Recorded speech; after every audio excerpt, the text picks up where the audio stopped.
kind of got to stand, but we'll do this.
Yep.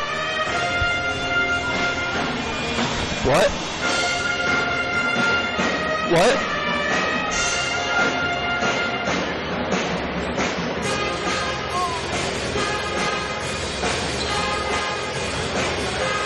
Yeah. Just finish whatever, and then just let me know after that when the thing starts. I'll make it work. Just make sure to let me know like when I'm gonna come in, like 30 seconds. Give me like 30-second heads up. It's all good. I'll figure it out. Thank you.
To the boss, kid, shut up.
Thank you.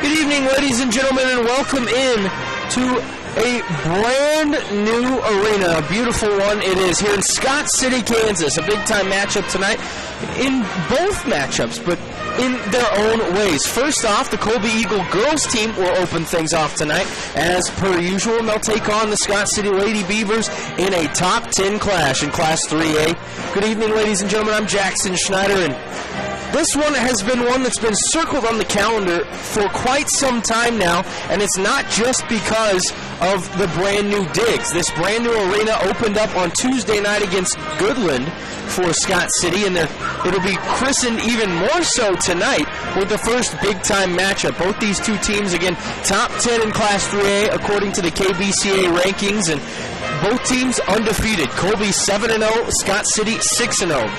The Lady Eagles went into Hoxie on Tuesday night and came out with a 26-point drubbing of the Lady Indians, while the Scott City Lady Beavers had to work a little bit more. They still got out with a comfortable victory over Goodland on Tuesday night, but had to work a little bit more than maybe that of what Colby has so far this week and so far this season even, because Colby has really not had to fight much in terms of close games so far this season. The most points they've allowed in a game this season is 42, and even in that game, Colby still with a very comfortable win in that one, winning 71-42 over McCook, Nebraska, back in the topside tip-off. And on average, Colby is outscoring teams so far this season by more than 30 points per game. Colby averaging just a hair under 60 points per game and just allowing 27.6 points per game so far this season, while Scott City will certainly be the toughest test of the year so far for these Lady Eagles and Coach Tom Stevens and company. So it should be a very, very fun matchup. We're a little bit more than 11 minutes away from tip-off here tonight in the first game, and again, a highly anticipated one because of the teams and their prowess so far this season and their ranking. But this arena was just completed, as I mentioned earlier. The first game in this building was Tuesday against Goodland, and it is a beauty. Great digs here. It is perfectly done, it would seem. You can fit 3 wrestling mats from wall to wall. It will be able to host regionals in wrestling, can host tournaments in basketball, volleyball as well. It's a multi-purpose arena. The one interesting part about it is we are not at Scott City High School. It is actually built at the middle school here. So the old gym at the high school is still in existence, but this one expanded upon a little bit more and kind of meets the needs more of this community, and it certainly will house a ton of fans tonight despite the weather concerns.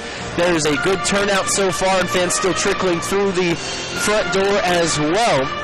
So it should be loud, it should be a fun atmosphere, and we'll certainly learn a lot more about each of these teams tonight on the girls' side as well.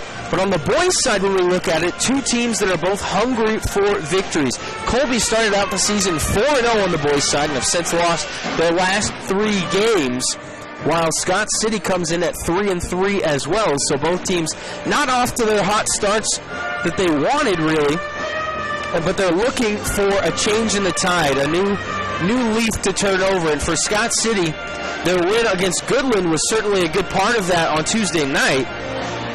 So they are 1-0 in this new building, and sort of, I guess, probably more confident than they had been prior to the second semester beginning. But for Colby, they went into winter break on a 2-game losing streak and then went on the road to Hoxie on Tuesday night and kind of fell flat in that one as well. Had some chances down the stretch to win that game, but just couldn't quite come up with the offense needed to come from behind in that game against Hoxie. So the Eagles will look for a different start tonight, a faster start as well in terms of scoring tonight, as they only put up 6 points in the first quarter on Tuesday night. They'll look for a change in that tide and look for certainly a little bit more momentum tonight against rivals Scott City. And if that name alone doesn't get you awake and ready to play, I don't know what will. But it will certainly be a fun pair of matchups tonight here from a brand new arena in Scott City. We'll go ahead and take another 3-minute break here on the Funk Optometry pregame show. When we come back, we'll start to look a little bit deeper into both of these teams in the first matchup tonight and get to find out what more we can really expect from both of these teams tonight as well. So we'll, again, take a 3-minute break and be back in a moment. You're listening to the Eagles on Radio on 100.3 The Ride.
Thank you.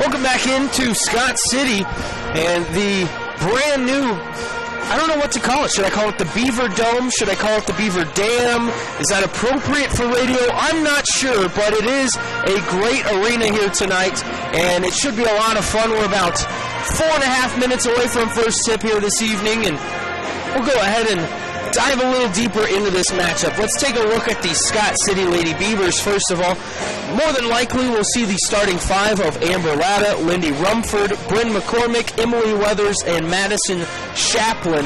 That has been their core five so far throughout this season, and they've got a plethora of athletes within it, as Lindy Rumford is a Barton County Community College women's basketball signee. Couple that with Emily Weathers, an Emporia State women's basketball signee, and then you throw in Madison Chaplin, the Fort Hays State pole vaulter signee. They have three athletes, high-level athletes at that, in their starting five, and they will certainly be a test to the Colby defense as well. As we look through it, Bryn McCormick, 11 points on Tuesday. Emily Weathers, 14 points on Tuesday. Lindy Rumford, 8 18 points on Tuesday as well against Goodland. So they've got several different players that can score from both the inside and the outside. Certainly all the tools necessary to be a deadly basketball team. But you look at the other side at the Colby Eagles, and they've got some of the same as well. Because you throw in Hallie Vaughn, she's averaging 17.6 points per game right now. Jill Stevens, 11.7. Brooklyn Jones, after her great night on Tuesday, averaging over 10 points a game now. And then you throw in the additions of Brittany Foss, just 4 points per game, but certainly a defensive leader as well as in there with assists. And you put in Kennedy Stanley as well, and her presence on the interior is also a big part of what Colby does on both sides of the ball so far this season. So both these teams, plenty of tools, plenty of athletes, and lots of scoring options all throughout. You hear the horn there, 3 minutes until tip-off here tonight, and all the festivities get going from this brand new venue in Scott City. But really quick, before we take our final break of the Funk Optometry pregame show, I wanted to take a second and remind you that tonight's broadcast is, of course, brought to you by Sam R. Funk Optometry as well as Farmers and Merchants Bank. Those two sponsors are very much helpful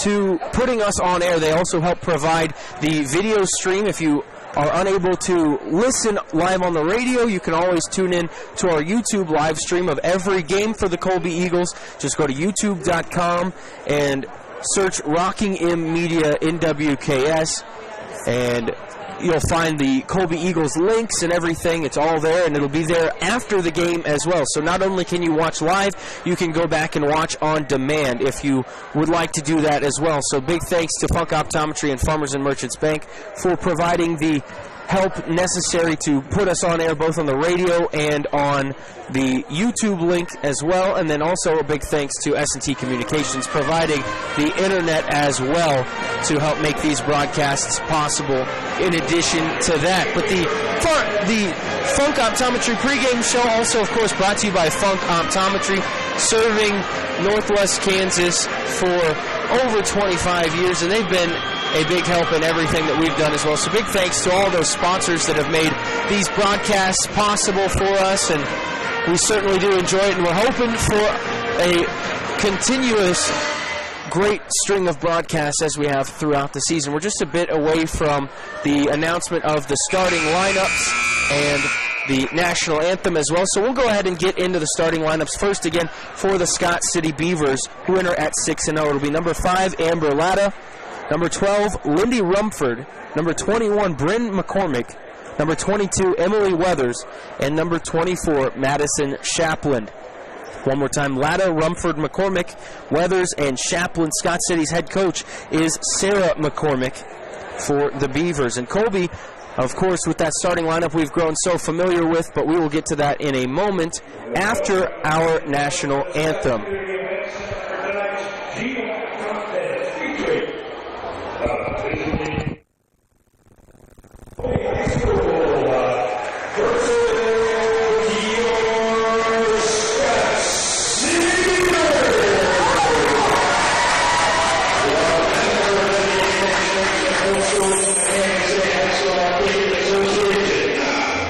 Which is to remind you that we have legal sportsmanship to be practiced and adhered to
great edition of the national anthem tonight. And then again, the Scott City Choir. And it will lead us right into the starting lineup for your Colby Eagles tonight. The starting lineups, of course, brought to you by Cheaper Sleeper. Cheaper Sleeper with two great locations in Colby and Goodwin. Go to cheapersleeper.biz to learn more. For Colby, the same starting five they've had all 7 games so far this season. First off, number 2, Hallie Vaughn. Hallie leads the team in scoring at, again, 17.6 points per contest. And she had a great night against Hoxie just on Tuesday with 16 more. So pretty much right on her average. She'll look to lead the Colby offense yet again. She's followed up by number 5, Brittany Foss. And Brittany averages, again, just 4 points per game, but she helps lead the team in several other categories, both defensively and offensively. Sort of the facilitator to run the point and find those other offensive options. A vital part to what Colby does on both ends of the floor. Following that up is Brooklyn Jones, number 11. She scored a season-high 15 points against Hoxie on Tuesday night, bumping her average to over 10 points per game. After that great outing, in that effort, she shot 6 of 12 from the field, 1 of 2 from three-point range, and 2 of 2 at the free throw line. After Brooklyn, it will be number 25, Jill Stevens, and Jill averaging 11.7 points per contest this season. She had a dozen on Tuesday night at Hoxie, right on her average as well, as she is one of the higher percentage shooters on this team for Colby, averaging around 50% per shot, right a tick under it at actually 49.3. And rounding out the Colby lineup will be number 34, Kennedy Stanley. Kennedy for the Eagles so far this season, averaging 5.3 points per game, but is a huge presence on the interior. She leads the team in rebounds as well as blocks. But again, for Colby, it will be Hallie Vaughn, Brittany Foss, Brooklyn Jones, Jill Stevens, and Kennedy Stanley. The Colby head coach is, of course, Tom Stevens, and the Eagles are 7-0, ranked number 7 in Class 3A in the state of Kansas, according to KVCA. Scott City comes in ranked number 3. Scott City 6-0 on the season. They opened up the season with a 105-15 win over Wichita County, and they have since rolled right along, again 6-0, and certainly will be facing their largest test of the season tonight against the Colby Eagles, while Colby will be facing their largest test of the year as well in the Scott City Beavers.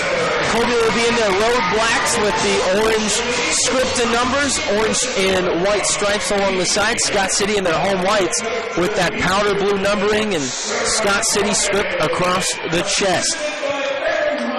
We are ready for basketball. 8 minutes on the clock here tonight.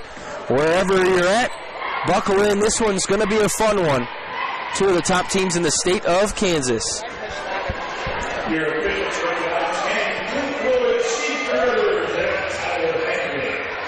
Officials centering themselves on the floor tonight, and we again are ready to go.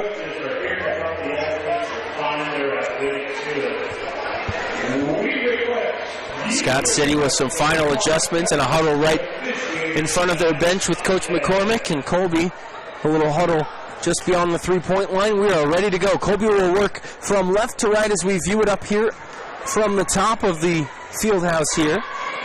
Left to right on your radio dial. Scott City, the flip of that. And it will be Lindy Rumford and Kennedy Stanley to tip, and Bonnie's hitting the floor right off the bat, but Scott City comes up with the basketball. And at the top of the floor here is Madison Shapland, right side for Latta.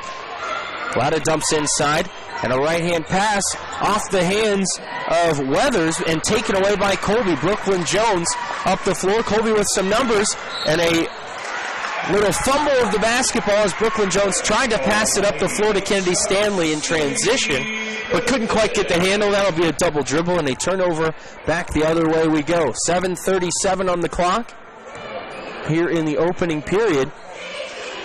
Scott City back in on offense. Latta at the top, sends left side, and a 3-ball put up and knocked down for Scott City. That's Bryn McCormick to break the ice. It's 3-0 Beavers.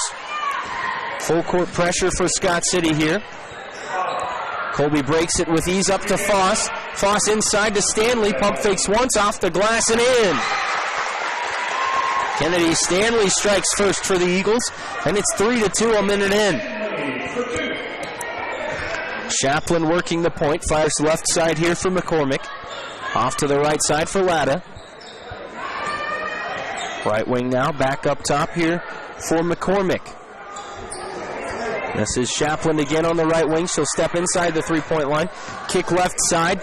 Looking inside here, this is Rumford. Back outside again. Scott City probing that Colby defense. A 2-3 zone that we've seen quite a bit. Jumping in, and a short 12-footer is off the mark and no good for Bryn McCormick. Rebound to Colby, and Brooklyn Jones up the floor against some pressure. Colby will settle back in now.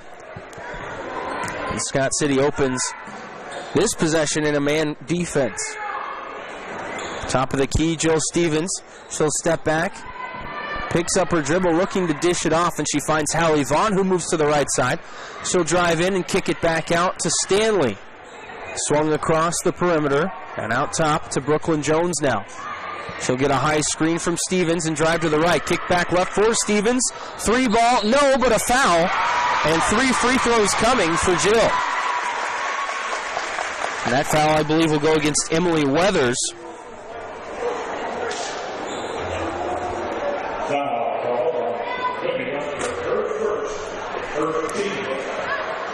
Actually, they're going to say Lindy Rumford with the foul there. And Jill Stevens knocks down the first free throw. Jill on the season, a great free throw shooter for this team. 87%, and she's 2 for 2 on this trip. Now the piece de resistance to complete the three-point play at the line. 2 dribbles, the shot, and it's pure. 3 for 3 at the line there for Jill Stevens. And Colby has their first lead at 5-3 here, just 2 minutes in. Right side, Latta.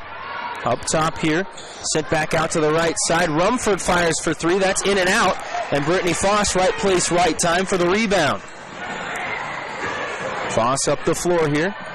Works to the right a little bit, now centers herself on the floor. Off to Stevens. Top of the key here for Brooklyn Jones, who pump fakes. Pulls it back though, high screen coming, she'll step back. This time she fires, and the three-pointer is off the mark, but a whistle and a foul after the shot, and Colby will keep it. The foul will go against Bryn McCormick. So shot no good. However, Colby will inbound underneath their own basket here. Inbounds pass to Hallie Vaughn. Back to Foss in the corner. She'll drive baseline and kick it off to Stanley. She'll send it out to Stevens, who drives, picks up her dribble. Might have gotten away with a travel there, but she'll get it out to Brooklyn Jones instead. Jones will drive all the way to the bucket and lay it in off the glass.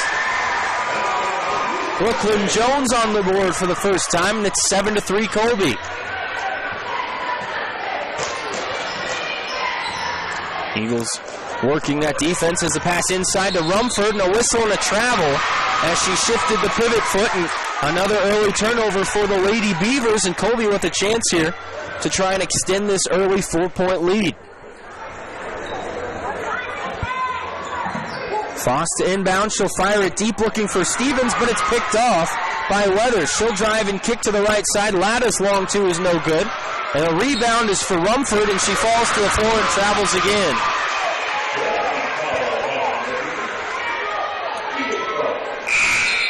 Substitution here for Scott City. And incoming will be Kennedy Holstein in for the Beavers for the first time. Inbounds pass for the Eagles is up to Brooklyn Jones. She fires down the floor. Worked around to Vaughn underneath, but she can't hit the layup. Loose ball rebound back to the Beavers. Golden opportunity there for a bucket, just too strong. Back the other way, Scott City settling into offense here. Right wing three ball fired up and hit. That's Bryn McCormick, her second of the ball game. She's got all 6 for Scott City so far.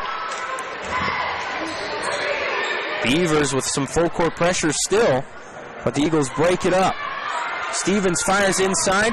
Stanley underneath, against contact, off the glass and in. The pace of this game continues to grow, and with 3:55 to go first quarter, it's 9-6 Colby. Scott City has it stolen away. Hallie Vaughn with the run out, left-hand layup, good! And a timeout taken by Scott City. The Eagles fans with a loud roar below. It'll be a 30-second timeout. And a hot start for Tom Stevens and company here to grab a 5-point early lead. 4 points for Kennedy Stanley, 3 for Joe Stevens, and then 2 each for Brooklyn Jones and Hallie Vaughn here in the early stages. All 6 for Scott City coming from Bryn McCormick, who is 2 for 2 from three-point range.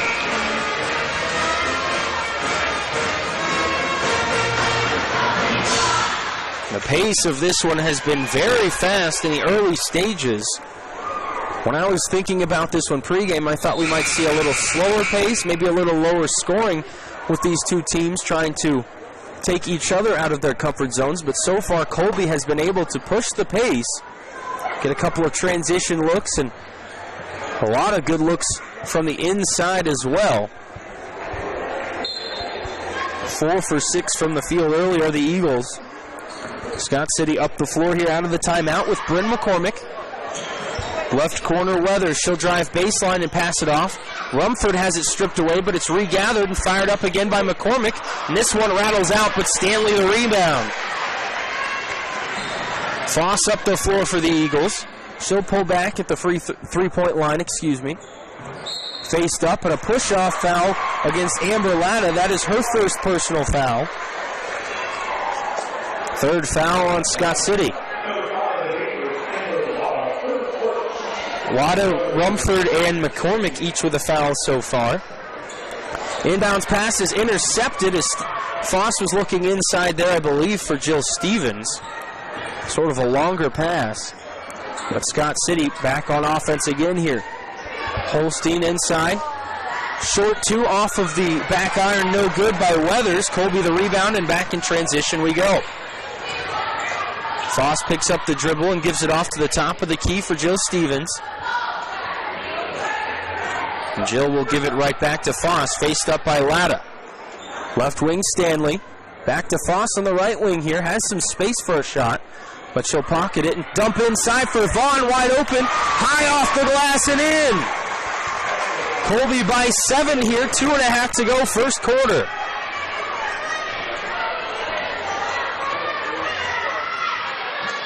Scott City and an early hole here from the Colby defense, turning it into offense.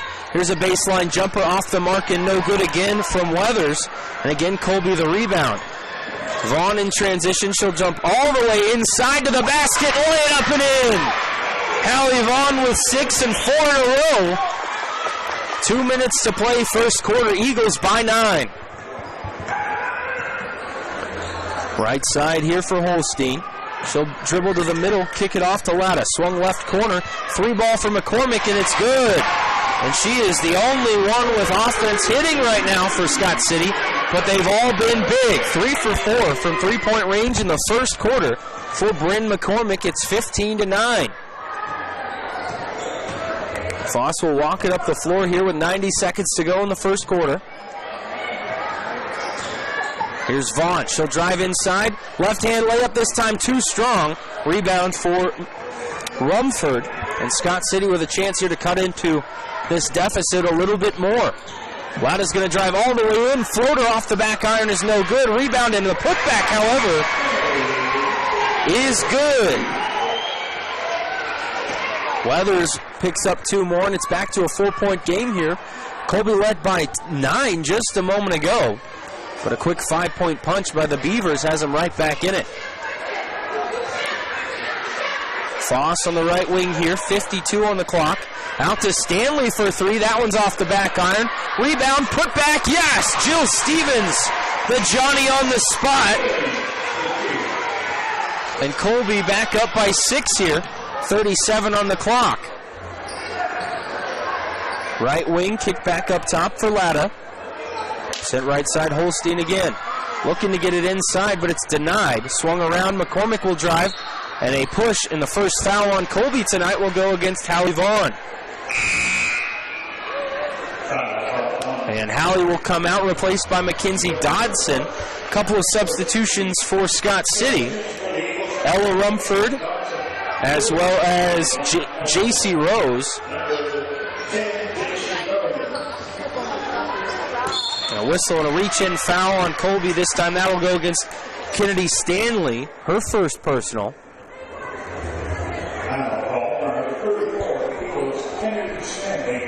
23.2 to go, first quarter.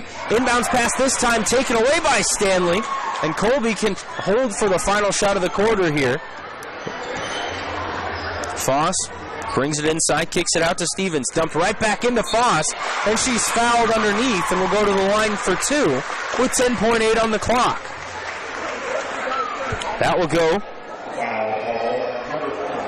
against Amber Latta. That is her second foul in the first quarter here. So Foss will go to the free throw line. And the first one is good. Brittany on the season. Now 7 for 11 at the line.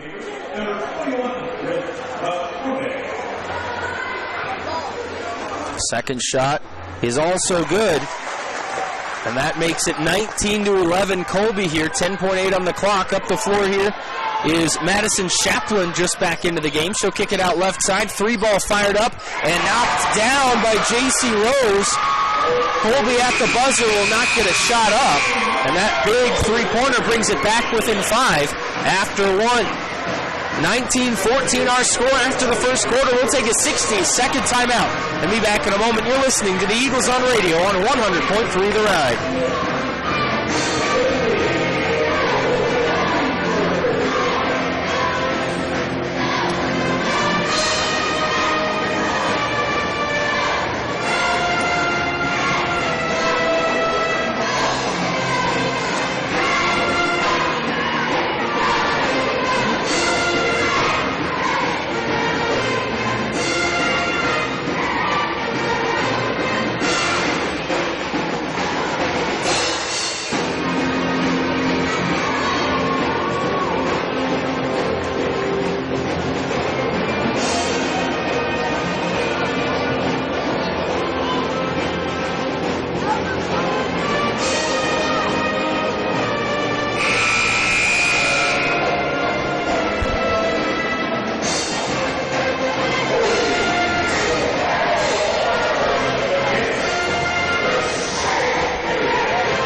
One quarter in the books, Colby on top, 19-14. The Eagles will have the ball, working left to right on your radio dial. Brittany Foss off to Stanley left wing. Probing, they dump inside, the pass a little bit too high and out of bounds. Looking for Hallie Vaughn, cutting on the backdoor look.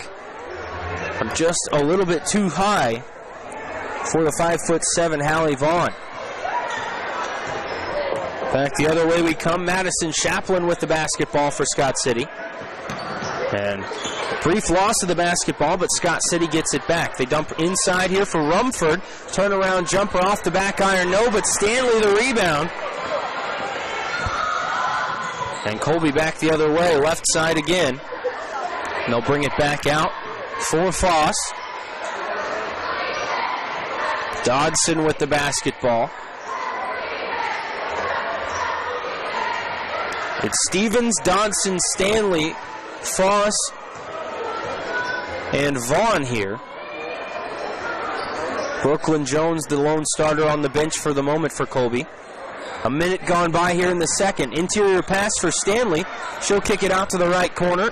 Off to the wing for Dodson. Back into Stanley. She puts it down once, but she travels there. She should have put the ball down before moving the pivot foot, but she switched the order of those two movements and turns it back over to the Beavers. Jones comes back in for Dodson here. Scott City down 5. They've trailed by as many as 9 early as Colby got on a bit of a run, but the three-pointer has been very kind to Scott City so far in this basketball game. as they drive and kick here to the top. Swung around here for Rose. Left corner three ball again is good, and that's Bryn McCormick. She's 4 for 5 from three-point range tonight, and it's 19-17. Scott City was just 1 for 6 in the first quarter from shots outside of the, or inside, I should say, of the three-point line, but they were 4 for 6, on three-pointers, and that trend continuing further as an offensive foul, I believe, is on Colby. That's going to go against Jill Stevens for an illegal screen, her first personal foul.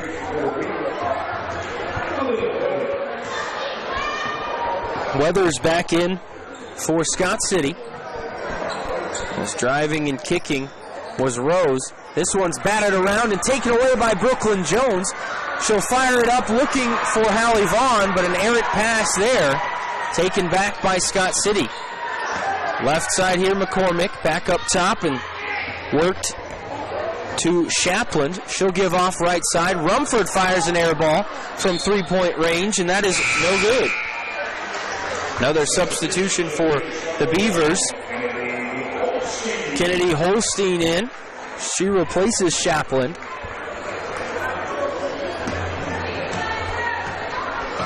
Foss walking it up, getting a little bit of instruction from Coach Stevens here on this possession. The pace has slowed here to start the second quarter. It was furious to begin the first, but here's a quick three ball from Jill Stevens that's off the mark. And now Scott City a rebound and a chance to tie or take the lead on this possession. Back within 2. Colby's led again by as many as 9. And a travel there as Bryn McCormick thought about passing to the left wing, but the defensive pressure caused her to hold up and carry her foot. Back to Colby it goes. These two teams not playing the cleanest of games in terms of lack of turnovers. Scott City with plenty of their own, but Colby has had several opportunities to really put this game out of reach early, but turns it over right back. This possession into the corner now for Foss. She'll drive and pick up her dribble on the block. Kicked back out for Vaughn. She'll drive and have her pass batted away and taken back by the Beavers.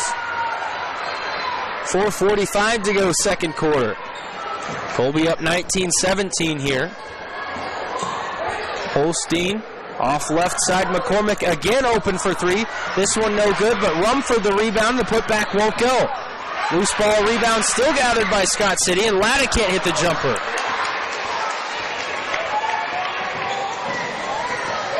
Back the other way for Colby. Stevens will fire from three, and she'll hit. Jill Stevens with the first Colby three of the night, and it's back to a 5-point advantage midway through here in the second quarter. McCormick off to the right side. Back to Latta just left of center. Worked around to the left wing. Dumped inside for Rumford. Kick back out. Sent right side again to Latta. Long two-pointer is good. And Latta's first bucket of the night makes it a 3-point game now. 22-19. Left side, Colby has it with Brooklyn Jones. Back up top to Jill Stevens. Now inside, Kennedy Stanley. Turn around off the glass, no. But she's fouled on the arm by Emily Weathers, and that's going to be her first personal foul.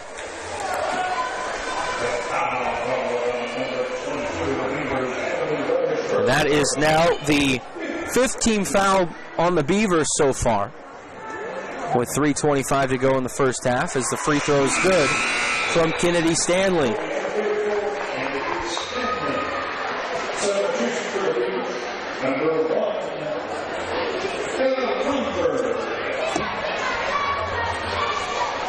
Lindy Rumford comes out. Ella Rumford comes in for Scott City now.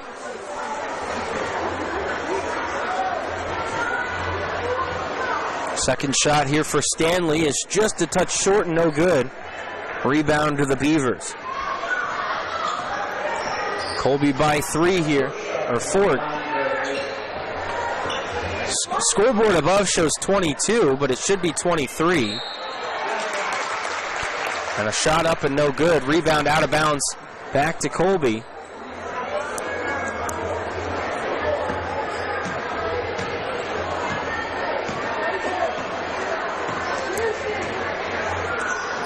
Right side here for Stevens. She'll hand it off to Vaughn for three from the top. This one no good. Rebound, Stanley. Shot up, no, but again she is fouled.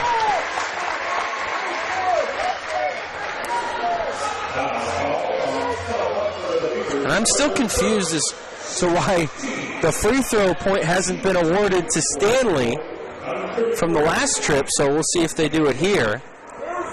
She went 1 for 2 at the line the last trip. This one is good.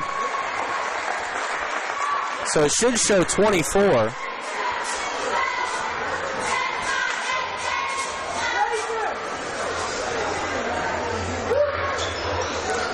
And the second shot is also good. So now the scoreboard's still 1 point behind. It should be 25-19. Colby's on top. We've got it right on our scoreboard. Scott City up above. Their operator does not. But they'll fire up a three here again from Bryn McCormick, and she has hit her 5th three-pointer of the night already.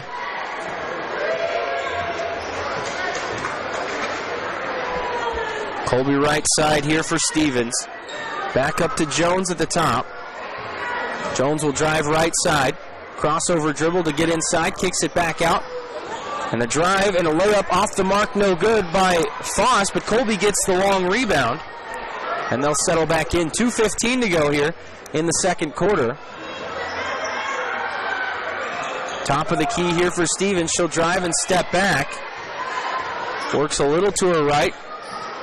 And give it off to Foss now to reset here at the top. Just a step in front of the timeline.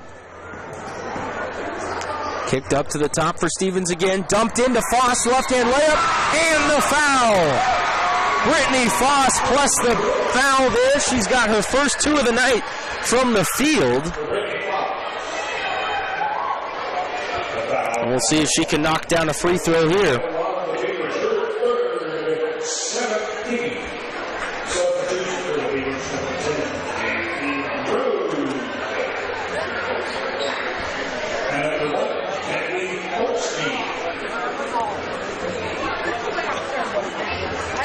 So the free throw here from Foss is good. And that should make it 28-22. Colby still shorted a point on the scoreboard. But we keep it right up here. I'll keep saying it just so I don't forget. We'll get that corrected here as soon as we can. A shot up and no good from Rumford. Colby back in transition with a minute and a half to go here before the break.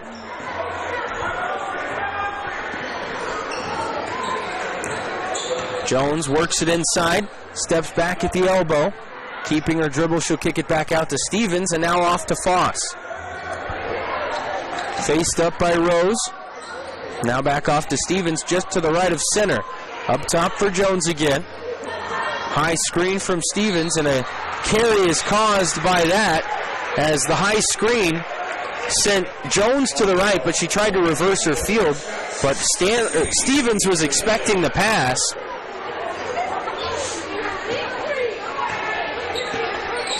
Here comes Scott City. They kick to the corner here. And a drive, and the 6-foot shot is too strong for Weathers. Long rebound to Scott City. Three-pointer this time is no good for McCormick. And Colby, with 48 seconds on the clock, has a 6-point lead.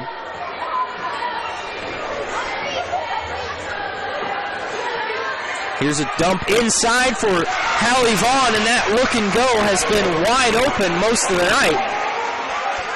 And that'll add it to 30-22 here. And a short jumper is no good, but a foul called. And so 2 free throws coming for Bryn McCormick, who is 5 for 8 from three-point range tonight. Absolutely on fire. Foul will go against Brooklyn Jones. That's her first personal. Team's 4th. And the free throw is good.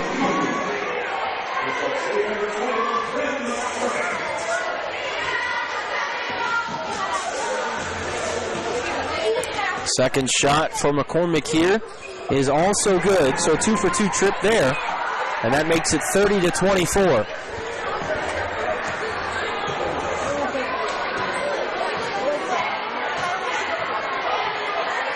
Foss walks it up here, 16 seconds to go in the half. Kicked out left wing here for Foss again off of a quick pass.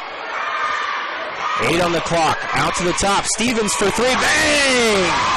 Jill Stevens again, and it's 33-24. Shot at the buzzer is no good there for McCormick, and that will take us to the break. Colby leads 33-24. We'll take a 3-minute timeout and be back in a moment. You're listening to the Eagles on radio on 100.3 The Ride.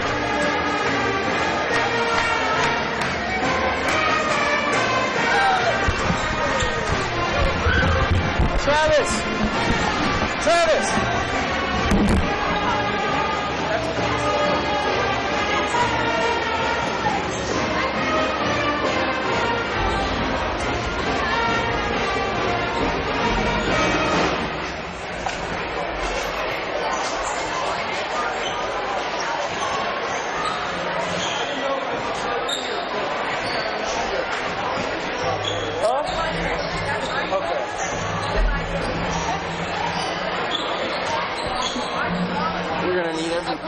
I put it wrong. No, you're right.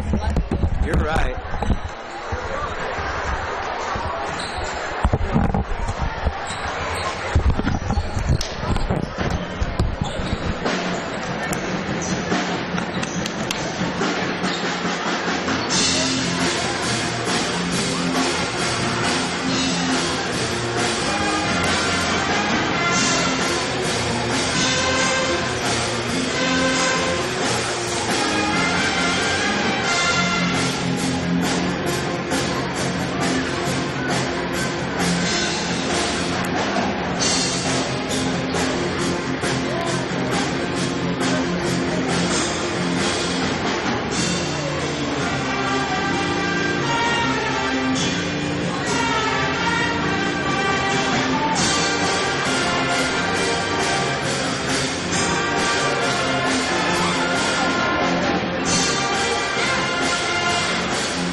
Thank you.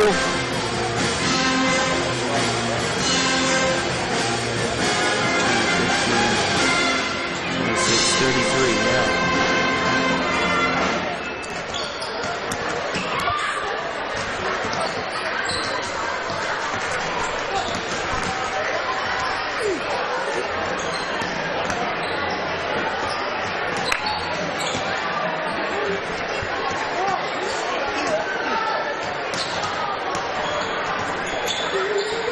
Welcome back into Scott City, 33-24, Colby up at the break. The scoreboard's still a point off from my calculation, so I don't know if it's me that's off or if it's the scoreboard, to be completely sure. She crossed the line and didn't. Oh, we've just been informed there was a footfall, I guess you could call it, on the free throw from Kennedy Stanley, so that clears it up. I didn't see that from here, so now we know. It is 32-24, so we're all good. My apologies then, that throws off my stats just a hair, but we'll fix that really quick. But, again, Colby still leads by 8. 32-24 is the score here in This game has been very interesting. Colby's led by as many as 9 points, but Scott City has shot the basketball extremely well from three-point range. Inside the three-point range, however, not so much. 2 for 13 inside the arc, 6 for 12 from three-point range. It has been absolutely one side or the other for the Beavers so far in this basketball game. Colby, however, not their typical selves from the outside, just 2 for 6 from three-point range. Typically a lot more high volume from the outside, but tonight they've been very heavy on the inside. 9 for 12 from the interior. And again, 2 for 6 from the outside. Add 8 of 10 from the free throw line as well. So Colby shooting the basketball pretty well right now. And the scoreboard reflects that. They're, again, on top by 8 here, led by a pretty well-rounded effort. Jill Stevens with 11, 8 from Hallie Vaughn, 7 from Kennedy Stanley, 5 from Brittany Foss, and 2 from Brooklyn Jones.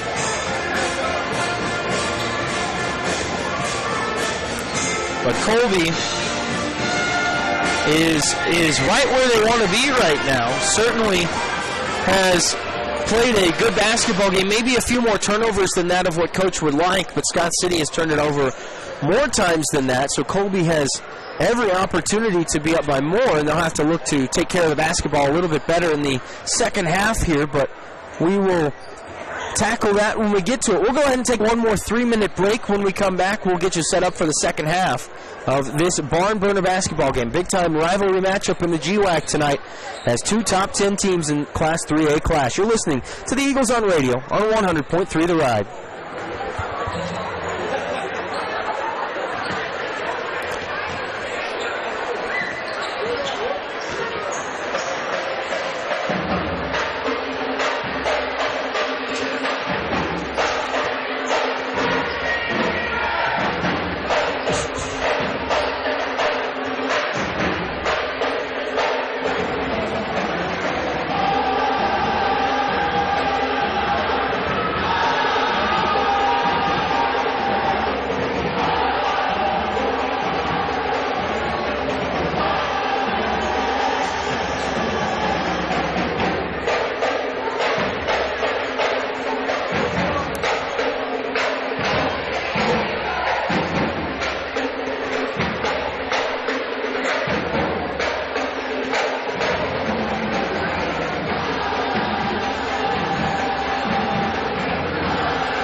Thank you.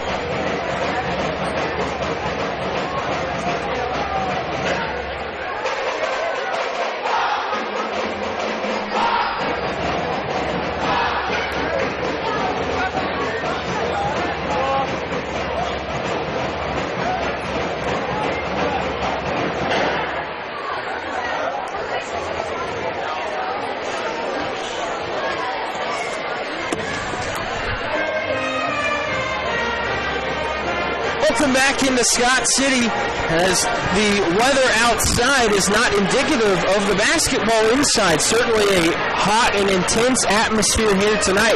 The top 10 battle in the GWAC. Two top 10 teams in Class 3A. Colby number 7, Scott City number 3. But the Eagles right now with an 8-point edge, 32-24. At first, we had thought that Colby should have 33 points, but it was explained to me just a few minutes ago that on the first free throw of the night for Kennedy Stanley, she stepped over the free throw line and was taken away from her. So that one was fixed and cleared up. That one I just must have missed the signal from the official, which is totally fine, and my mistake. Those kind of things happen all the time on my end. I'm a little bit up and away from the court rulings, which is different than what I'm used to. When we're at home, I'm right on the floor. I'm on top of things. This one, a little bit further away. It's tougher for me to sometimes see the signals and the rulings from the officials, but we figured that out, and it is 32-24 Colby as we start the third quarter here. We'll flip ends, and Colby will work from right to left when they get the basketball, but Scott City will have the first possession here in the third quarter, and they will work from left to right as we view it from up here.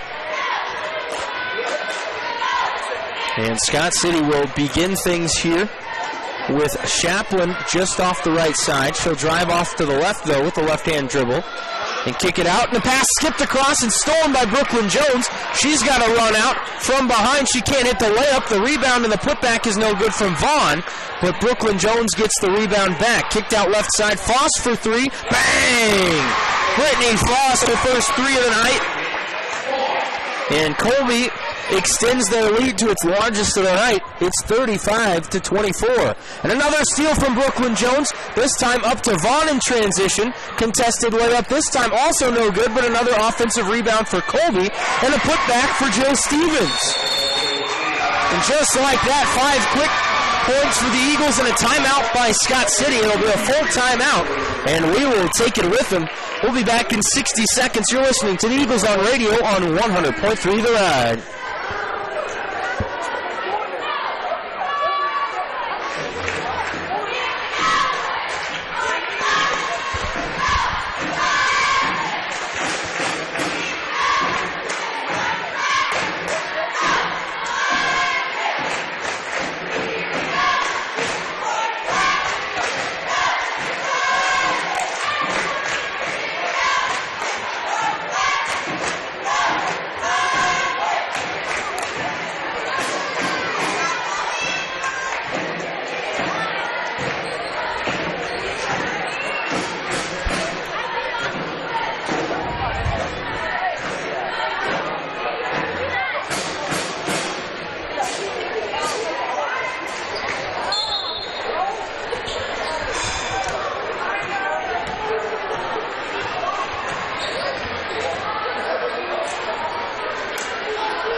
Just back off the timeout. Colby is on top, 37-24, and a foul call on Brooklyn Jones. That's her second.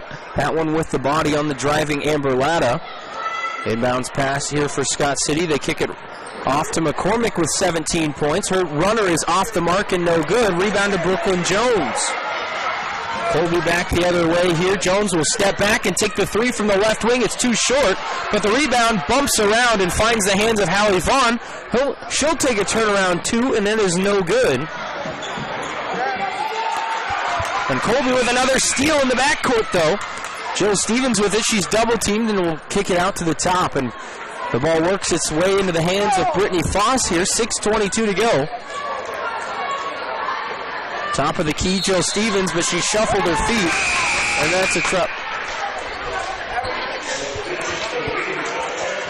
So Stevens with the travel, trying to come quickly off to the top of the key from a screen and let her feet just drag a little bit too much there before she could put the shot up, and it was another turnover for the Eagles. They do lead by a baker's dozen here. And Scott City works it across, nearly stolen again. Now it is taken away.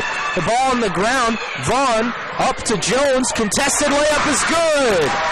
And Colby has a 15-point lead on the road here in Scott City. McCormick picks up her dribble and travels. Another Scott City turnover, and the Eagles defense causing all kinds of issues for the Beavers right now. 5:45 to go here in the third quarter. Stevens with it. Gets rid of it off to Foss at the top. Foss faced up by J.C. Rose. Left of center here for Stanley. Back off to Foss on the right side. Top of the key again for Stanley. Worked around the perimeter. Back up to the top in the hands of Foss. Colby being much more patient this possession. Inside to Vaughn. Left-hand layup is no good. Wanted a foul. Didn't get it. Scott City back the other way. Here's a right side three ball for Rose. It's an air ball well too strong, and it will sail out of bounds on the baseline.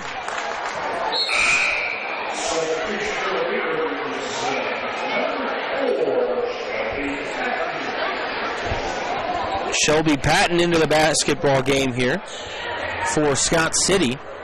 Replaces Rumford. Under 5 to go, third quarter.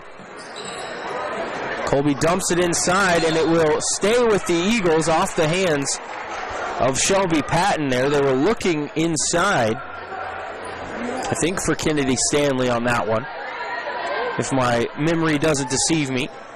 Colby will inbound from the baseline. They kick right side for Brooklyn Jones, and she'll bring it out top.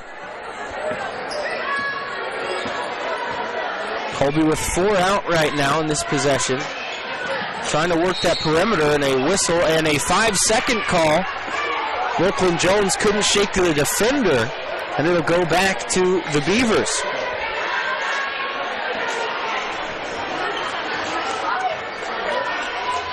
Scott City with Bryn McCormick here.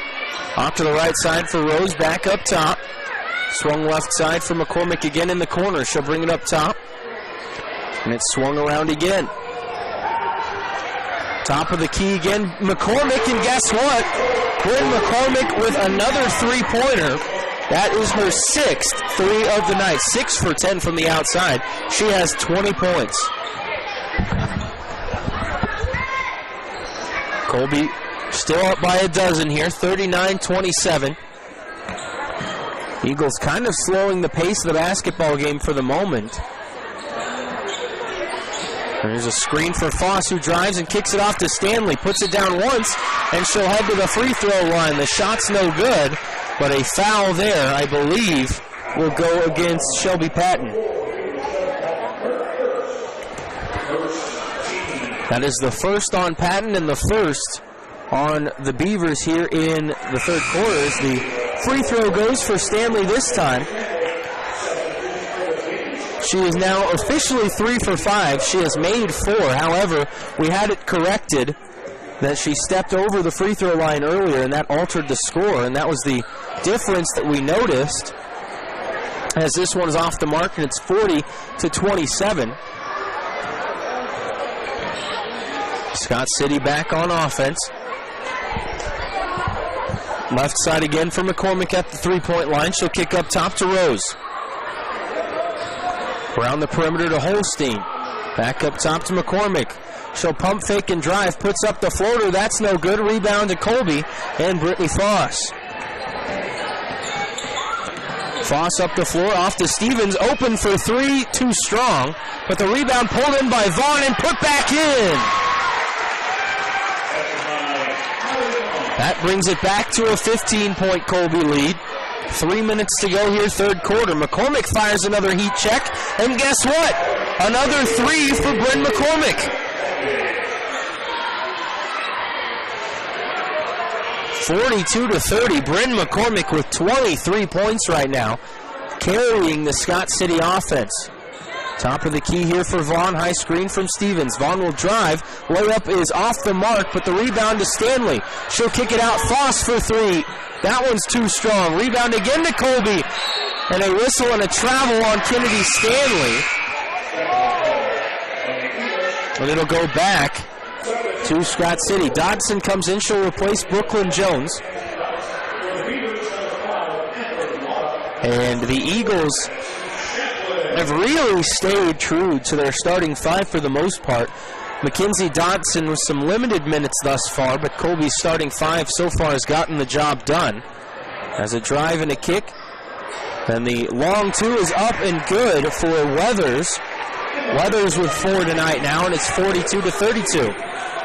Scott City kind of hanging around here. It's been Colby's basketball game for the most part, but Scott City just like that mosquito that won't go away right now. Dumped inside pass, batted back, but a foul from behind, and that is going to go against Lindy Rumford. That is the second on Rumford and the second on Scott City here in the second half with an even 2 minutes to go. Inbounds pass up top to Stevens. She'll work the perimeter towards the right and reverse it back to the middle and give off to Foss.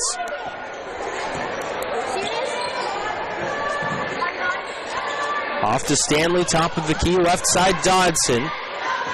Dodson will drive and pick up her dribble at the free throw line. Give it off to Vaughn, whose shot is blocked. But Colby gets it back off to Stevens, and it's batted out of bounds. We saw that a few times from Hallie back against Hoxie, where she comes hard on that wing off of a pick and tries to get a shot up as quickly as she can, but the defender just too quick to close out. Colby gets it into Stevens on the right wing here. Minute and a half to go in the third quarter. Dodson off to Foss. Foss guarded by Latta. Now Stanley. And she'll hand off to Dodson. Dodson guarded by McCormick. Giving off to Stevens, but back to Dodson on the left wing. Colby content on taking their time. Dodson makes a one miss, and she'll pull up and kick it back out. Now Vaughn with 1:02 to go. Colby has successfully drained about a minute on this possession. No shot clock in the state of Kansas. Here's Stevens on the drive. Left-hand layup blocked out of bounds. And it will stay with Colby. 50.1 on the clock here. Colby by 10. Here in the third quarter. Inbounds pass high and deep back to Stevens. She'll dump inside for Stanley. Backing down, right-hand hook shot, good! A nice move there from Stanley, and she's got 9. And it's 44-32, a season high here for Kennedy Stanley. Latta drives, stops and pops from the elbow, and it's blocked. Colby gets it back, but it's taken away by McCormick. She'll drive, and she'll hit the layup. So 2 steals back-to-back, and Colby keeps it still in a 10-point game, but Scott City again right in this ball game. They've weathered several blows. 8 on the clock here. Batted away from Foss. She'll get it back. Dish it off underneath. Dodson at 2 seconds left. The layup is good. And there's your buzzer. Just a little delayed, but the late layup on the dish from Foss and the assist. And Dodson, her first points of the night. That'll take us to the fourth quarter. We'll take a 60-second timeout. Colby on top. 46-34. You're listening to the Eagles on radio on 100.3 The Ride.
Colby will have the ball to start the fourth quarter here.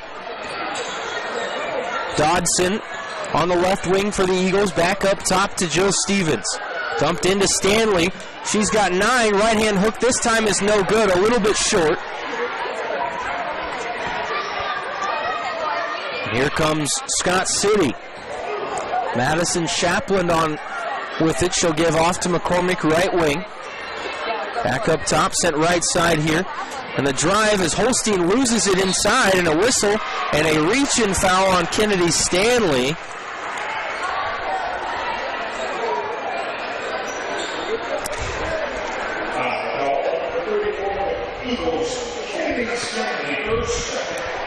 So Holstein will inbound, and it's stolen away. Hallie Vaughn in transition. She doesn't have numbers, but she'll drive all the way anyways and get fouled inside. So she'll head to the free throw line. 2 different Beavers were there. Which one will get the whistle? 21, that will be Bryn McCormick, and her second. Second personal for her. And Hallie will head to the free throw line for the first time tonight. And it rolls in. Baker's dozen back the lead for Colby, 47-34. Hallie Vaughn with 11 right now. Make it, no, that one decides to roll out. That one halfway down. I swore it was going to fall. And as I started to talk, it pops back out. Scott City back the other way. McCormick again left of center. That one altered and no good. Foss up the floor now. 7 minutes to go. Stanley trying to give it off. She's got to get rid of it and does. Off to Stevens. Inside pass. Dodson layup. No. Too strong there from McKenzie that time. 6:40 to go. McCormick at the top of the key again. Off to the right side here. And the long jumper just inside the three-point line is good. And that's Kennedy Holstein, the 2 there. Back to an 11-point ball game. Full court pressure here as Colby breaks it up to Stevens on the right side. Top of the key, Foss wide open. She'll bank home a 3. And Brittany Foss with her second 3-ball of the night. And it's 50-36. The bank is open here on Security State Bank floor. McCormick left side 3. She'll fire. That one rattles off again. No good. Colby the rebound.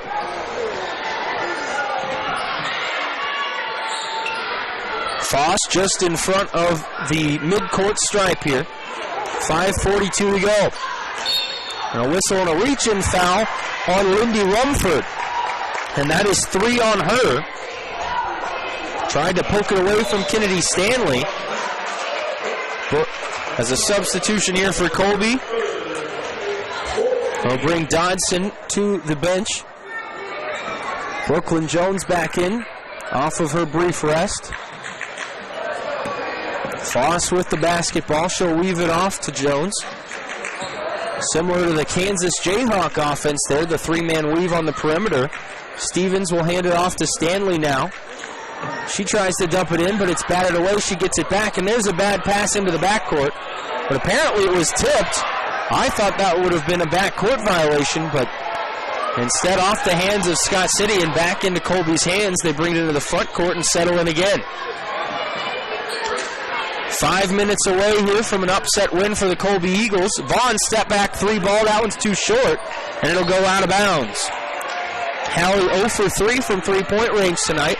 She has hit a 3 in every single one of Colby's games this season so far. We'll see if the trend can continue in the final 5 minutes of this contest. Bryn McCormick, right wing, guarded by Jones. And a whistle and a timeout taken by Scott City and Coach Sarah McCormick. There'll be a 30-second timeout. We'll keep it right here. 4:49 to play. And Colby on top. Their largest lead here in quite some time. Not their largest of the game, however. It is 50-36. Colby has led by as many as 15 tonight. And they have been in control for pretty much the entire game. Scott City led early, 3-0. But Colby has kind of controlled the pace of the game, can controlled the score for certain. And they try here to upset the number 3 ranked team in 3A this evening. Scott City will have the basketball, inbounding in front of their own bench on that far end. Working from left to right as we view it. They dump it into Rumford. Turnaround jumper no good from about 5 feet, and the rebound to Kennedy Stanley. Foss fires up the floor to Jones. She's got a ton of green. Drives inside, picks up her dribble, kicks it out. Stanley for 3. Too strong. Rebound poked around and gathered by Scott City. Up the other way. McCormick lays it up. And a block and the foul. She lays it up and in.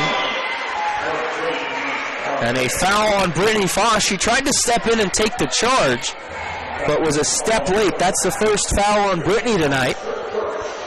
Third foul on Colby here in the half. Free throw is good. It rattled around, hit the front iron and the backboard, but it falls through. And it brings it to an 11-point game now. Rumford fell to the floor. She's favoring an ankle right now, trying to play defense while wounded. Colby gets back. They fire up a 3 from Hallie Vaughn, and it's off the mark and no good. And it'll be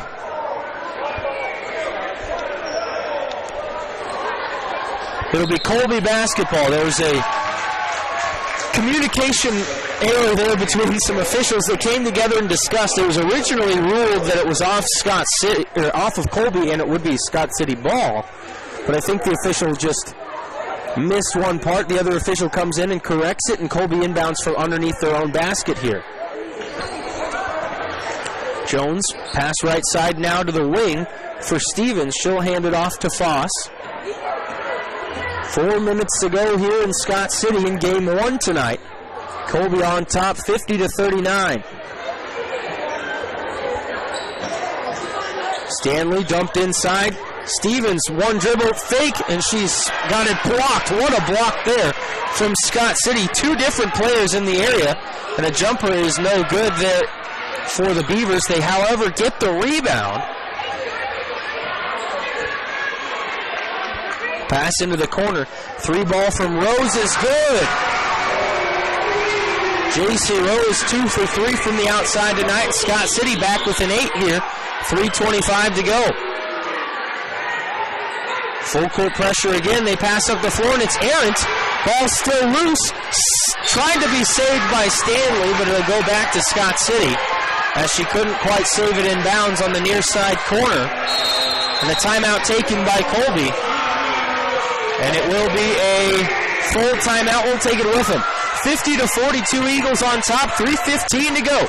We'll be back in 60 seconds. You're listening to the Eagles on Radio on 100.3 The Ride. I didn't have a chance to text you.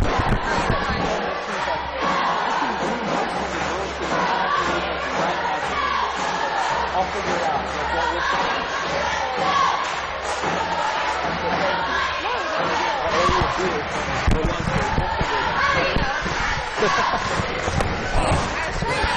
So whenever I do this, I always like to creep and see how many people are actually watching.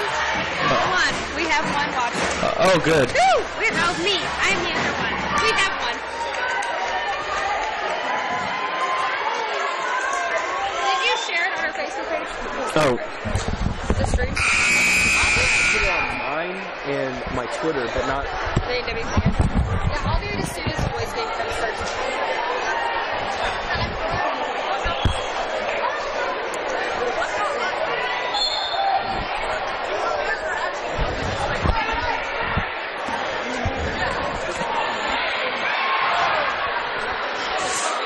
Scott City with the basketball here. 3:05 to play.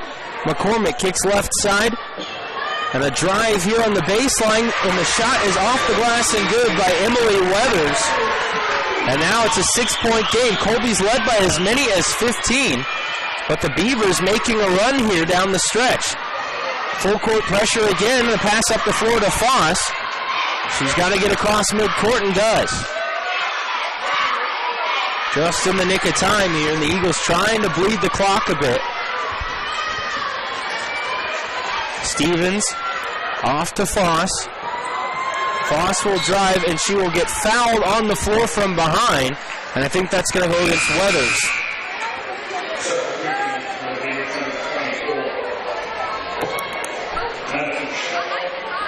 And it will. That will be Weathers' second personal foul. That's the 5th on the Beavers here in the second half. Colby will inbound on the baseline. Up top for Stevens. She'll get a high screen and drive. Picks up the dribble. Might have gotten away with the travel, but the shot is no good. Rebound ripped away, though, by Stevens. And Colby back on offense again. 2:15 to go. 6-point Eagle lead. Scott City has come right back firing. And again, they've trailed by as many as 15. Jones closely guarded. And a whistle and a foul again on Weathers, who tried to switch off of the screen, but got Jones with the body. That's going to be the 6th foul on Scott City. And so free throws the rest of the way for the Eagles.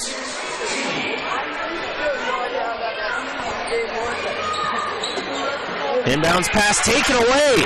A steal from Bryn McCormick. Up the floor she'll go. Off to the right side. Rumford long two, no good. Rebound to Colby. Still loose though, poked around, and we're going to have a jump ball, it looks like. Which way is the arrow favor? In favor of Scott City.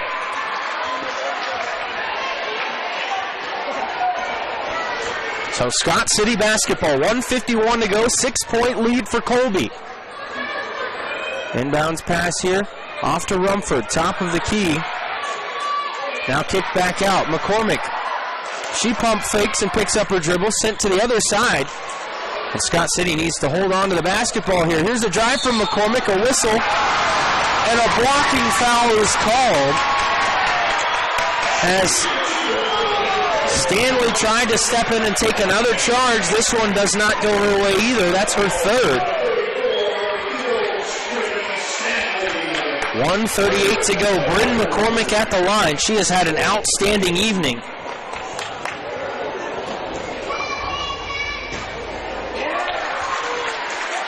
And the free throw does not go this time.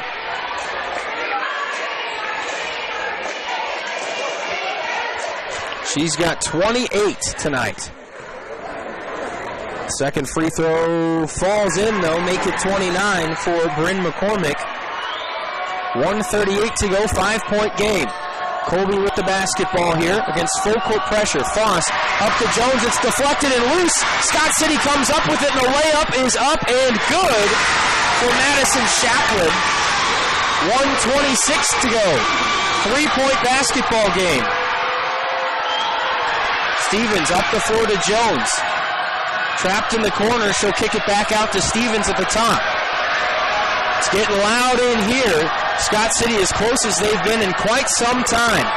Foss at the top, off right side for Stevens again. Stevens looking for Foss, and she's got a timeout just before the 5-second call, called by Coach Stevens, and it will be a full timeout. We'll take it too. Colby by 3 with a minute to go here in Scott City. You're listening to the Eagles on radio on 100.3 The Ride.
.2 to go. Colby on top by 3 with the basketball. Here's Foss, closely guarded here by Chaplin. Fires pass left side, off to Stanley. She'll give off to Stevens. 47 on the clock. And a foul this time is called. That one's going to go against Weathers, I believe, and that would be her fourth if it is. And it will. So now Colby is at the free throw line. It'll be a 1-and-1. And Jill Stevens so far tonight, 3 for 3 at the free throw line. And this one is good. That one very important, makes it a 2-possession game. As J.C. Rose checks in for Scott City, she replaces Kennedy Holstein. Second shot for Stevens is good. Back out to a 5-point game. 42 seconds to play. Colby has led by as many as 15 tonight as Mackenzie Dodson checks in. Coach Stevens going for a little bit of height. Chaplin right wing. Hounded by Hallie Vaughn. McCormick gets the pass. She'll drive and lose the basketball. Taken away by Colby. Dodson with it in the backcourt. Off to Jill Stevens. 25 on the clock. Up to Foss. Across the timeline, and there's the foul applied by Lindy Rumford. That's her fourth personal foul. And the Eagles fans can feel it now. 22 seconds to play. And they are this close to knocking off the number 3 team in Class 3A. Brittany Foss to the line, as that was the 8th team foul. Dodson comes out, Jones comes in.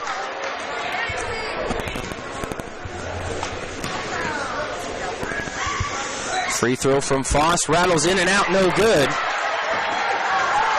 Scott City up the floor quickly. McCormick is going to drive all the way to the bucket. Layup is up and in with 13 seconds to go.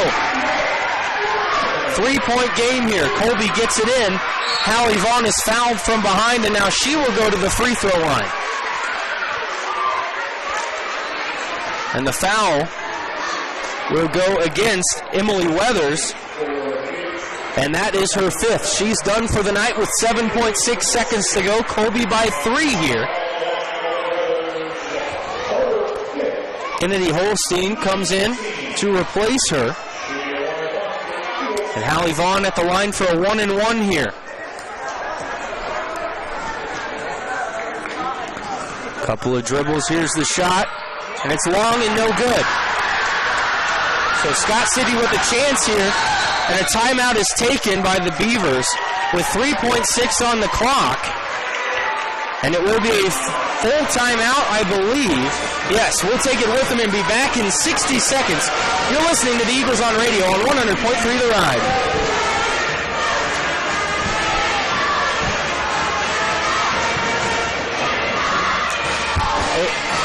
If they don't foul right away, I'm going to be mad.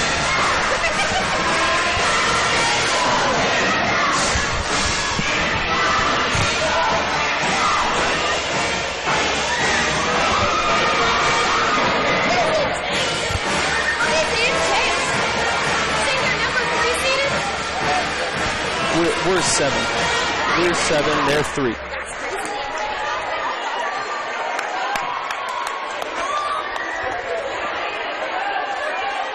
Hey, send it back early. Send it back now.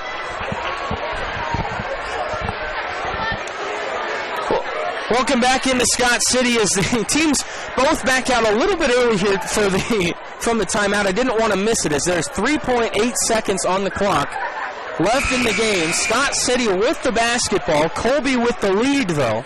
It is 52-49 Colby.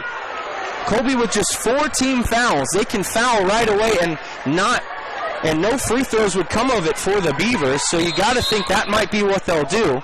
But instead, Colby will take a timeout after they see how Scott City lines up, and Coach Stevens will take a 30-second timeout. So this is a war of strategy right now, a game of chess unfolding in front of our very eyes at the moment. Colby is led by as many as 15 tonight. 15 points in this game. But Scott City came roaring back down the stretch here tonight to bring it to a 3-point game.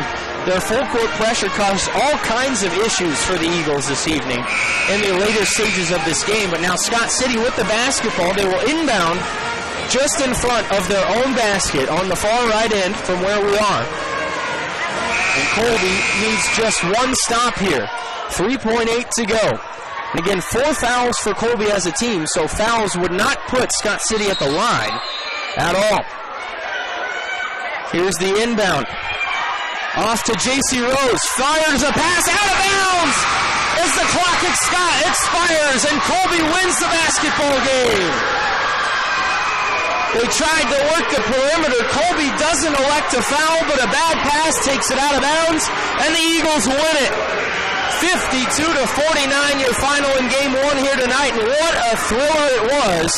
The Eagles move on to 8-0 on the season, and they upset the number 3 team in Class 3A on the road here tonight. Their first loss ever in this brand new building. And wow, what a fun one it was. We'll go ahead and take a 3-minute timeout and be back in a moment. You're listening to the Eagles on Radio on 100.3 The Ride.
Thank you.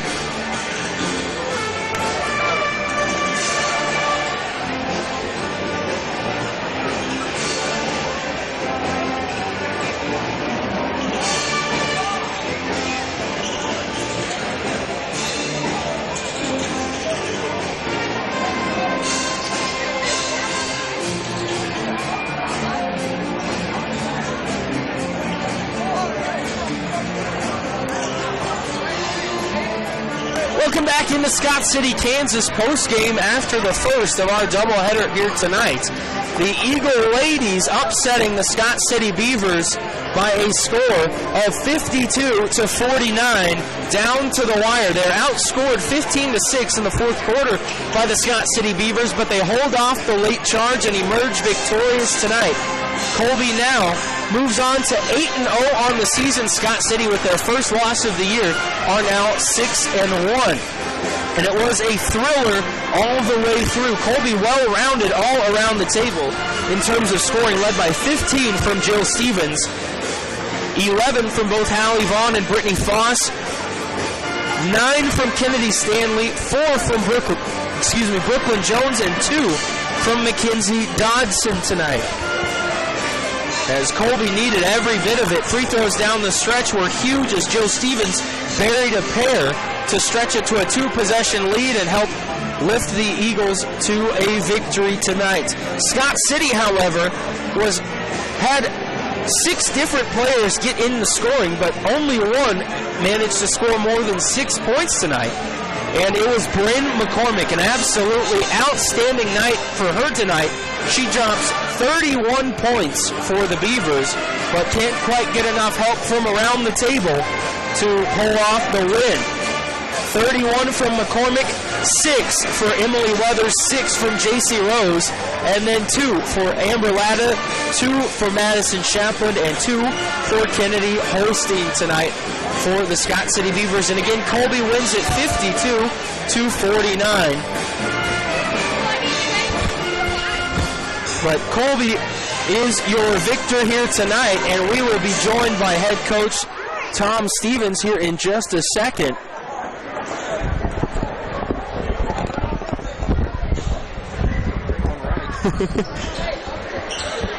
Have you had a chance to catch your breath yet, Coach? Ready to roll. I didn't get to run any in the game. All right, well, certainly a thriller tonight. Your girls got off to a really quick start. Were able to give themselves a little bit of a lead to kind of work with in the second half, but Scott City made a push towards the end of the game. It seemed like the full court pressure got to you a little bit. What do you think was the big factor that let them get back into the game? Oh, we were a little not... we kind of were like anxious, and we didn't really see the floor, so taking our time, being patient, see the person. They doubled us up front. We should have been able to make a pass and go attack them. Yeah, it was definitely a war of attrition. The last few possessions kind of were even more so. You tried to stretch out the game a little bit, take the air out of the ball on your side, and then they were pushing the pace on their end. But what was the most difficult part to guard for this Scott City team? What was the big issue for your team? Coach's daughter hit a bunch of threes on us, and we just couldn't seem to find her throughout most of the game. We allowed them to penetrate too much as well. I thought our rebounding was decent, and other than that, our defense was pretty good. Transition a couple times, we didn't get back and had some silly turnovers. You mentioned Scott City's coach's daughter scoring a bunch of points tonight. Colby's coach's daughter led the team in scoring as well tonight, 15 for Jill, and she had a couple of big free throws down the stretch to kind of put the game on ice as well. Well, we got a whole bunch of players that can do things, and no matter who's got the ball, I have confidence in them that they can put it in the basket. It was a well-rounded effort tonight. 4 girls with 9 or more on the scorebook there tonight. And you needed every bit of it, but you were able to come on the road into a brand-new building and hand them their first loss ever in this venue. What does this win mean for your team? It's a good win. I think it's the first time we've beaten them. These girls have beaten them in basketball, so that was a nice thing. Our league's really, really good, and I just feel like every time we play a league opponent, it's like a state tournament game, and so we got to be ready. Goodland Tuesday, they'll be really good. Goodland gave you a good push at the topside tip-off as well, and so they'll certainly have revenge on their mind. But, Coach, how do you get the girls off of this win maybe and their minds focused on Tuesday then? They'll be focused. All right, Coach. Thanks, as always, for talking to us. Yep. Congrats on the win. Thanks. And again, Coach Tom Stevens tonight in your Colby Coach's Corner, presented by El Dos de Oro's Mexican Restaurant in Colby on South Range. But the Eagles victorious tonight on the girls' side. We're about 15 minutes away from the boys' tip-off tonight, and what's certain to be another thriller this evening in 2 very even-matched teams on both genders, both sides this evening. But Colby wins on the girls' end, 52-49, the final score in this one. But Colby wins it again. And again, now 8-0 on the season. Scott City now 6-1. And Colby, after this one, will certainly catch some eyes across the state of Kansas. And likely will move up from 7 now to a little bit higher come Monday in the KBCA rankings. But we'll go ahead and take another 3-minute break and be back with our Colby Dodge Ram Tough Player of the Game, as well as start to get you ready for the boys' side of things. You're listening to the Farmers and Merchants Bank post-game show and the Eagles on radio on 100.3 The Ride.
Thank you.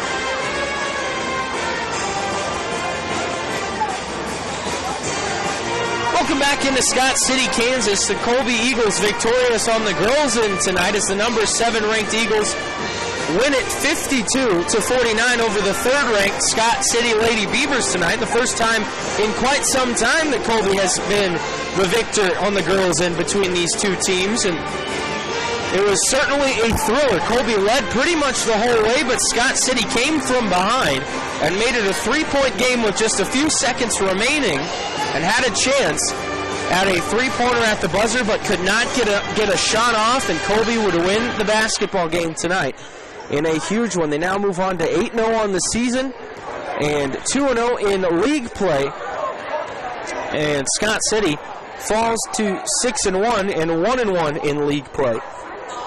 But our Colby Dodge Ram Tough Player of the Game tonight is going to be Kennedy Stanley. Stanley with a season-high 9 points tonight. She hit 3 of 6 free throws and was 3 for 6 from the field, but those numbers are not the reasons that I am naming her player of the game tonight. And a statistic that I personally cannot tally and quantify is rebounding, and she certainly had at least 8 or more. A great game on the inside for Stanley tonight. She really led the charge on the inside and did a great job defensively shutting down Lindy Rumford by a ton. Rumford tonight, 0 points. She was 0 for 8 from the field this evening, and most of that can be credited to the defensive effort of Kennedy Stanley, in addition to, of course, those 9 points. And again, that a season total, or a season high on that total for her as well. So a great evening for Kennedy Stanley, and she is your Colby Dodge Ram Tough Player of the Game. Colby Dodge Chrysler, the #1 volume Chrysler dealer in western Kansas and eastern Colorado, just south of I-70 on Taylor Avenue in Colby. But we will go ahead and take another break and be back on the other side. We'll start to get you ready for the boys' side of things. Colby and Scott City in Game 2 tonight, coming up in just a few minutes. You're listening to the Eagles on Radio on 100.3 The Ride. Hey, Dakota. Hey, can you make this a 5-minute break? I've got to run to the bathroom. Just make it a 5-minute break, and if I get back in time, we can just take some off, okay? All right, thank you.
All right, I'm back.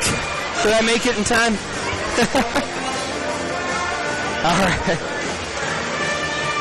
Okay, that's perfect. Thank you.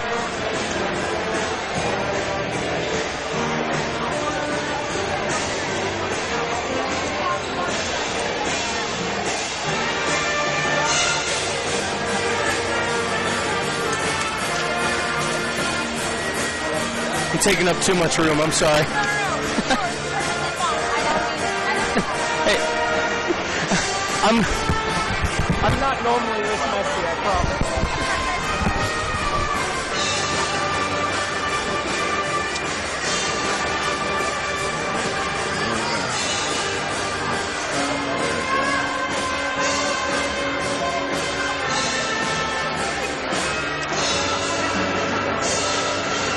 Thank you.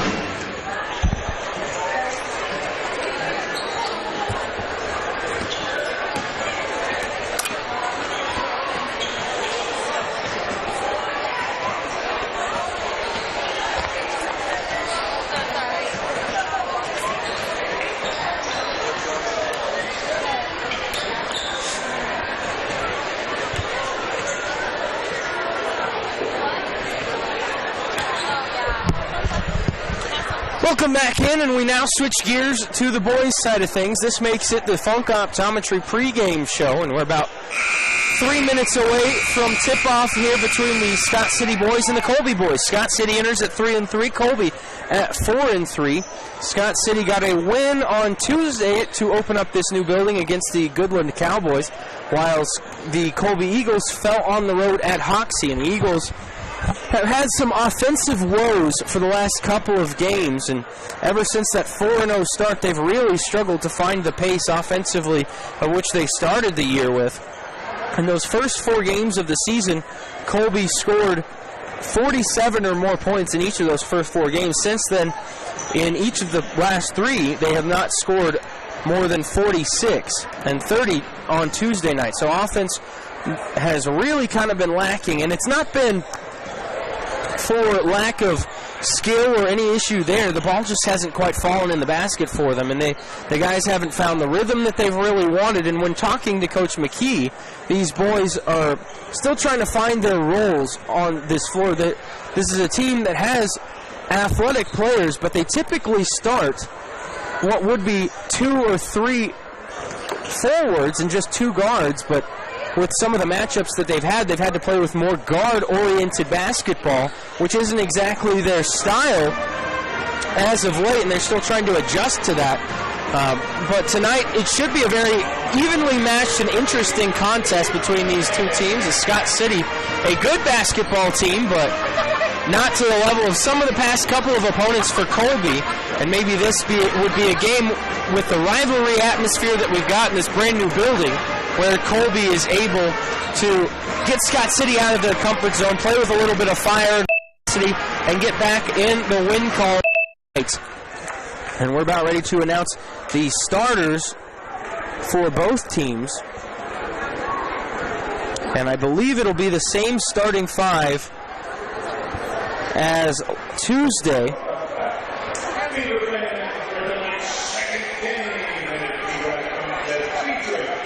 So it'll be Calvin Stapp, Ryan Myers, Peyton Wallmeyer, Jaron Rush, and Jaden Saruta. And this is the starting 5 that kind of got off to a slow start offensively, as we mentioned on Tuesday, but still played a pretty solid basketball game and gave themselves plenty of opportunities to come from behind in that one. Just some shots not really falling down the stretch and a couple of turnovers mixed in there were the ultimate nails in the coffin at Hoxie on Tuesday night. But Scott City will start with Hunter Yeager, Parker Gooden, Blaine Culp, Jackson Lewis, and Evan Smith. But we will again go through the starting lineup shenanigans as the Eagles are announced, and Scott City brings the students out onto the floor for high fives. A lot of fun in the atmosphere here tonight. One of the better rivalry games in the area, and one of the very few sets of games tonight. I forgot to touch on that earlier, but weather across the state of Kansas has postponed and even canceled some games all across the state, but tonight weather good enough for us to get to action here. It's a little cold and blustery outside, but it's plenty warm in here. Beautiful weather in this brand new building. As the starting lineup still announced down on the floor below. And again, for Colby, it will be Calvin Stapp, as well as Ryan Myers and Peyton Wallmeyer, joined by Jaron Rush and Jaden Saruta. For Colby, they are coached by head coach Parker McKee in his first season. They started again off 4-0 on the year, but have dropped their last 3 and are hungry for victory. If you look on the schedule. The last time the Eagles were victorious was December 14th. So quickly approaching a month on the calendar since the Eagles' last victory, and they are certainly raring to go tonight against their rival Scott City Beavers. Colby will be in their road blacks with the gray stripes on the side with the orange eagles across the chest, orange numbers, and of course that orange Power Eagle logo on the hip. Scott City, their home whites with the powder blue letters and numbering, and the script Scott City across the chest. Fans on their feet here. A great crowd on hand, and as I mentioned, despite the weather, still a very good amount of fans in attendance, especially those making the trip down from Colby for this basketball game tonight. A good Friday night contest. And as a reminder, due to all the cancellations and the postponements across the state of Kansas tonight, there will not be a Wheat State scoreboard show. Typically every Friday post-game at 10 o'clock right here on 100.3 The Ride would be the Wheat State scoreboard show, but with tonight not enough games to get scores across, so we will take a 1-week hiatus and be back at it next Friday. But as the final starters listed and announced down below, we are just about ready for basketball here tonight. Colby 4-3, Scott City 3-3. And the fans on the far end making their way back to their seats. And we are just about set and ready to go here from Scott City for Game 2 tonight. As always, you can tune in here as you are on the radio on 100.3 The Ride or on the Rockingham Media app, or you can go to YouTube and search Rockingham Media NWKS and find the Colby High School link. The link is also on the Facebook page if you go to NWKS Radio, so you can find it on that link as well. So if you want the audio commentary as well as the video, you can find it there. And the tip-off is won by Colby. We're ready to go. Snap into the front court off left side for Jaron Rush. Pass inside to Wallmeyer. He'll dribble with the left hand, pump fake once, and go up and put it off the glass and in. And we are underway. Peyton Wallmeyer breaks the ice. It's 2-0 Eagles. Just 20 seconds in. Full court pressure by Colby forces a turnover and a travel by Jackson Lewis as Rush and Stapp cornered him, and he tried to spin and drug that pivot foot. An easy call for the official down on the floor. So Colby will get another possession. Stapp with the basketball. He'll hand it off to Myers on the left side. Myers the leading scorer in terms of points per game as Stapp drives, puts it up with the left hand, but the shot is no good. Wallmeyer gets the rebound and kicks it out to Jaron Rush on the edge. Saruta dumps it back into Wallmeyer at the free throw line. He puts it down with the right hand and kicks it out to Stapp. Steps back and loses it for the moment, but gets the basketball back and goes back into Wallmeyer. Wallmeyer will drive again and lay it off the glass. He's fouled from behind and will head to the free throw line. The shot doesn't fall, but the foul will likely go against the Beavers. It'll go against Evan Smith, his first personal, first on the Beavers as well. And Wallmeyer will head to the stripe. And his first free throw is just a touch short and no good. Peyton, just a 25% free throw shooter on the season, has really struggled from the stripe. Trying to find some footing here, as this one is too strong, no good. Scott City the rebound here.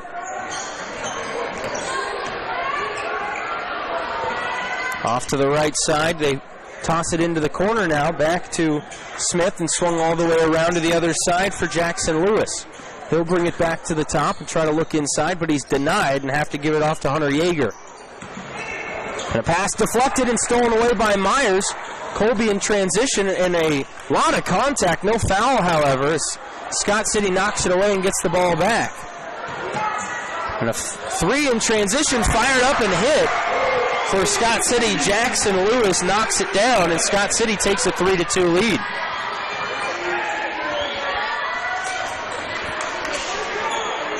Stapp Over to Rush inside and kick back out. The Eagles probing this wide 2-3 zone for Scott City at the moment. Quick passing, trying to stretch it out. Saruta has it knocked away and taken by Jackson Lewis. Off to the left side for Smith. Swung around to the right side. Dumped inside this time, and a whistle. And a foul underneath. Looks like a blocking foul against Peyton Wallmeyer will be the whistle.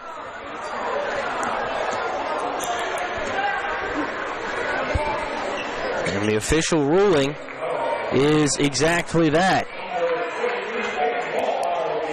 So that's the first on Wallmeyer and the first on Colby, and that'll send Blaine Culp to the free throw line. And that one just a bit outside there. That one missing everything. Not the best free throw stroke there for Culp, but I will give him the credit of having the best hair on the floor. And the second shot this time is good. 4-2 Scott City. Colby back on offense here with Jaron Rush. Looking to the corner. Skip pass all the way to the other side for Myers. Over to Wallmeyer from the elbow. Leaves it short. And quickly back the other way we go. In transition, layup is up and in for Jackson Lewis. And he's got 5. It's 6-2 Scott City here early. Colby scored first, but 6 straight by the Beavers have given them a 4-point lead. They dump it inside for Saruta. Ball knocked away and poked around. Somehow it finds its way to Wallmeyer and kicked out to Rush. Kicked all the way around. Great passing there. Stapp lays it in from Peyton Wallmeyer. And Colby with a great ball movement possession there are back within 2. And a pass there to Yeager off the way to Jackson Lewis. Kick back to Yeager. 3-ball left wing. Good. Hunter Yeager into the scorebook the first time. It's 9-4.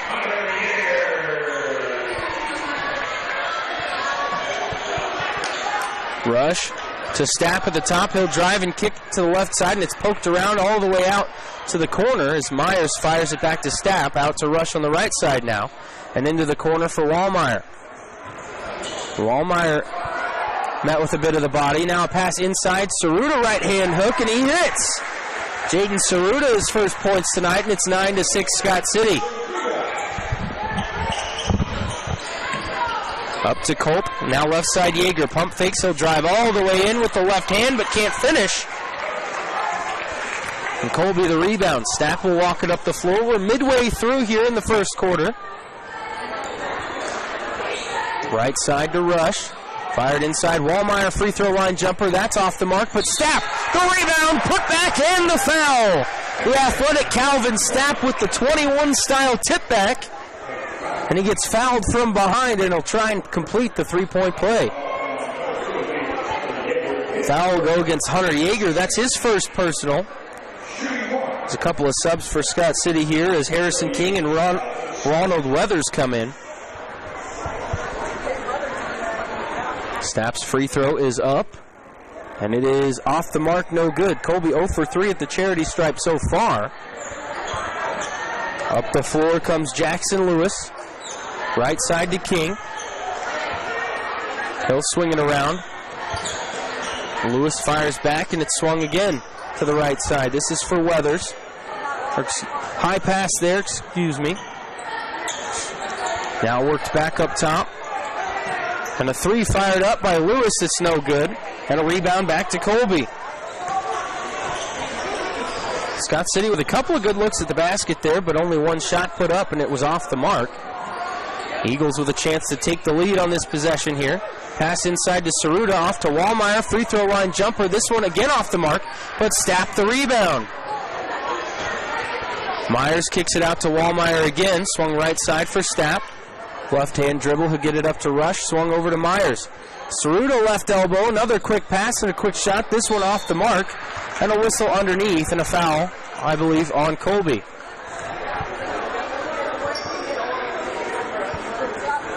And that looks like it's Wallmeyer's second personal. Or will it be on 24? They will say 24, so that will go against Jaron Rush, his first personal. And a couple of subs in for Colby as Hunter Vaughn comes in. as well as Aaron Kurth. Scott City with a pass to the outside here. Kick to the left corner. Lewis again for three, and it's good. Jackson Lewis's second three. He's got 8 first quarter points, and it's 12-8 Scott City. Right side here for Vaughn. Back up top to Stapp. Inside Kurth. Back out to Vaughn. Dumped inside Wallmeyer. Underneath to Kurth, and he's fouled from behind.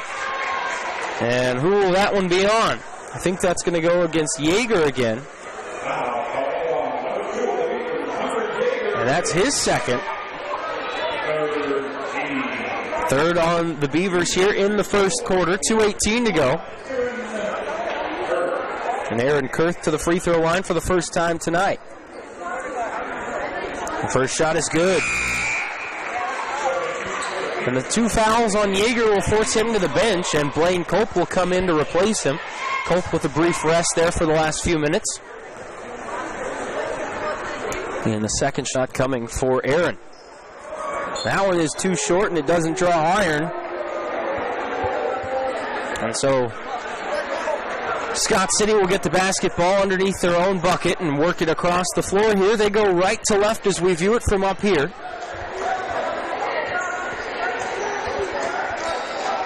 Harrison King off left side for Parker Gooden.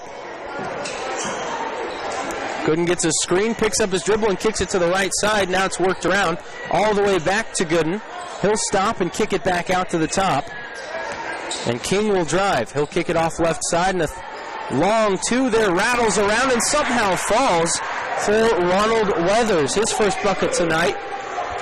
That one looked like it was going to be off. It was dead center in front of me, but it gets the shooter's roll and falls into the bucket. There's a pass cross court from Stapp that is intercepted, and a foul from behind on Ryan Myers, I believe. That's going to be the first on Myers and the third on Colby here in the first quarter. 1:36 to go, first period. Scott City up 14-9 as a high inbounds pass off to Jackson Lewis. Lewis guarded by Stapp. Gooden picks up his dribble, kicks it across the floor, and finds his man in the corner. Picking up his dribble there is Lewis. He'll kick to Gooden on the near side corner, and the shot up, and a foul is called. Shot does not go. It was altered by Kurth, but the foul will go against Jaden Saruta. That's the first on Saruta and the fourth on Colby here in the first quarter now. And the free throw is off the back iron. That one thought about falling back in, but rolls off that time for Parker Gooden. His first miss tonight. His first official shot as well. The second free throw, though, is true. That makes it 15-9 Scott City. 1:21 to go. Evan Smith comes back in for Scott City. He replaces Parker Gooden. Colby trailing by 6 here early. Two teams still feeling each other out. Scott City, a lead built by a couple of threes. Kurth in the corner with it. He'll give off to Vaughn. Vaughn kicks it out to Stapp on the right wing.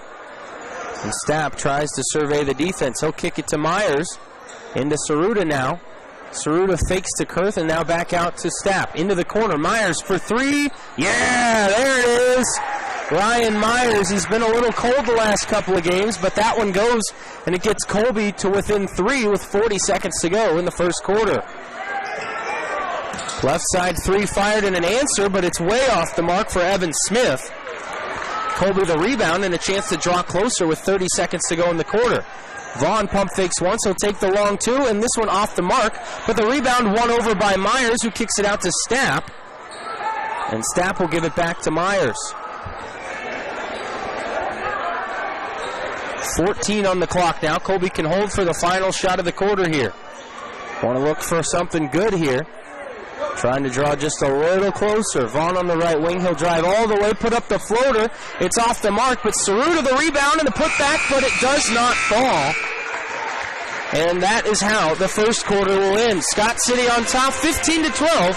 We'll take a 60-second timeout and be back with quarter number 2. You're listening to the Eagles on radio on 100.3 The Ride.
As we begin the second quarter, Scott City will have the ball working from right to left as we view it here.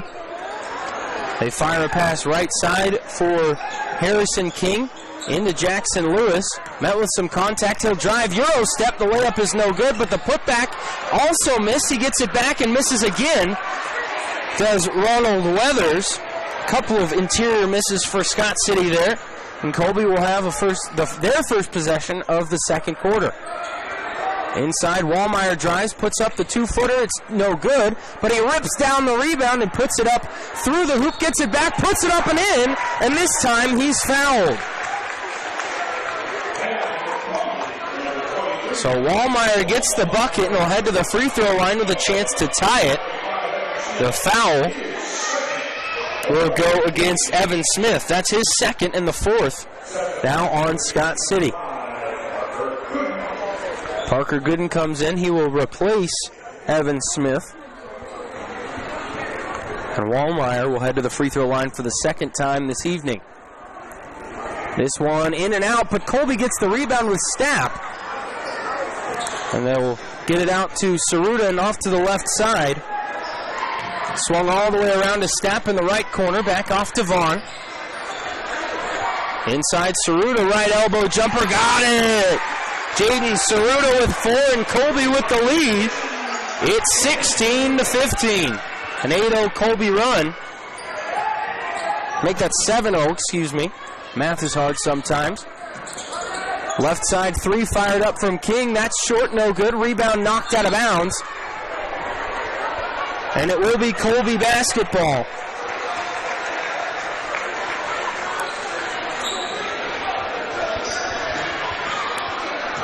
Stapp will walk it up with 6:45 to go here in the second quarter. The Eagles with their first lead since 2-0 as a pass inside is knocked out of bounds on the baseline by Scott City, and it will stay with the Eagles.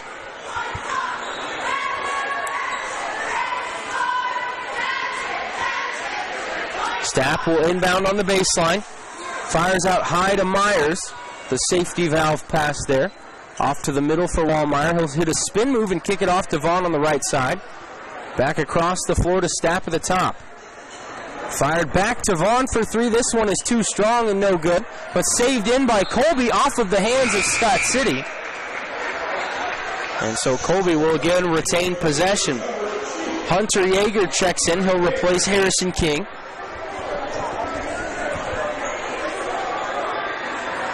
Saruta gets the inbounds pass and off into Vaughn. Swung around to Wallmeyer. Pass nearly picked off, and a foul is called on Hunter Vaughn for, I believe, an illegal screen there. Or something with the body, I believe. But that's Vaughn's first and the 5th on Colby. Quickly back the other way. Lewis drives all the way to the bucket and lays it in. Nobody stopped him at all. And he takes the runway all the way to pay dirt for 2, and Scott City retakes the lead at 17-16. Stapp inside to Saruta. He pump fakes once and throws a bad pass. Out of bounds looking for Myers. He touches his chest, says my bad, and heads to the other end. But Scott City will take a full timeout. We'll take it with them. 5:55 to go, second quarter. Scott City up by a point here on 100.3 The Ride.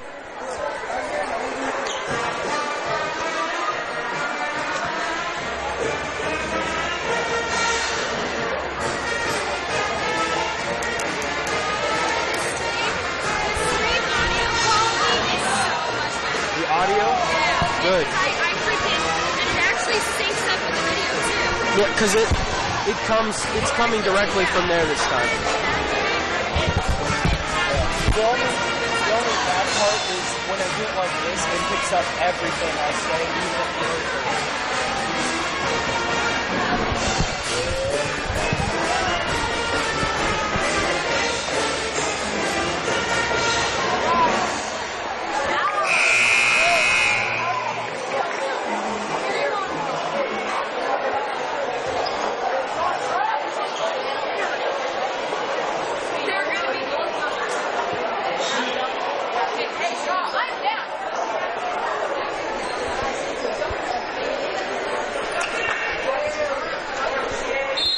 Scott City leads by a point, 5:55 to go in the first half. The Beavers with the basketball as Blaine Culp and his glorious mullet bring it up the floor. Pass dumped inside, and Peyton Wallmeyer with the steal. He'll bring it up in transition. The Eagles don't have numbers, though, so he wisely pulls back and finds Myers in the corner. He'll step to the left and fire from three, but it rattles off, no good. And here comes Scott City again. 5:30 now to go in the quarter. Baseline pass and a jumper here for Weathers is short and air ball. Colby gets the rebound and will go back the other way. Teams trading some one and dones the last couple of possessions. Here's Vaughn in the corner, thought about the three, but he'll pull it down and give it to Wallmeyer. Wallmeyer kicks it back out to Vaughn, who again pump fakes up top to Myers. Now to Vaughn all alone. This one is just off the mark, no good. And Scott City a rebound and a foul underneath, I believe, on Jaden Saruta.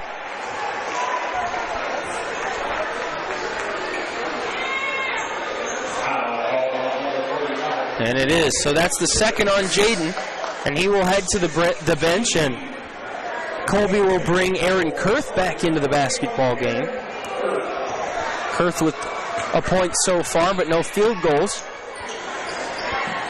Scott City with Yeager. He'll drive and kick left side for Culp, who tries to get it inside, but Wallmeyer again pokes it free.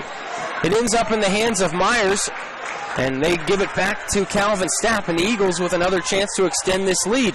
Pass batted around, though, and Vaughn finally ends up with it. Not the cleanest of possessions so far for Colby. Dumped inside to Kurth, and he's fouled by Hunter Yeager trying to steal, and I think, yeah, that should be his third personal foul here with 4:28 to go in the second quarter. So one of the better players for Scott City will head to the bench here quite early, and he'll likely have to sit for the rest of the first half. Inbounds pass to Kurth, swung around to the top. Wallmeyer with it now. Dumped inside to Vaughn, but it's poked away and taken by the Beavers. Back up the other way here. Stopping, passing it off to Weathers, and it's blocked by Kurth. Basketball still on the floor, though. Culp comes up with it. And a pass off, and another block, this time by Wallmeyer. Colby gets it back, and here comes Stapp the other direction. Myers on the left wing, trying to find some openings. Kicks it inside to the free throw line for Wallmeyer. Back out to Stapp, and left side now for Myers again. Inside to Kurth, trying to use that big body, but he passes it off, and it's poked away. Loose ball taken back by Stapp, and now back to Kurth. Wallmeyer with it now. He'll drive with the left hand and loses it off of his foot. Vaughn comes up with it, fakes once, goes up, and he can't get it to fall, but he'll head to the free throw line. A nice heads-up play there by the freshman. And this foul will go against the Scott City player in number 23, Blaine Culp. That is his first personal foul, and the sixth on Scott City now in the half.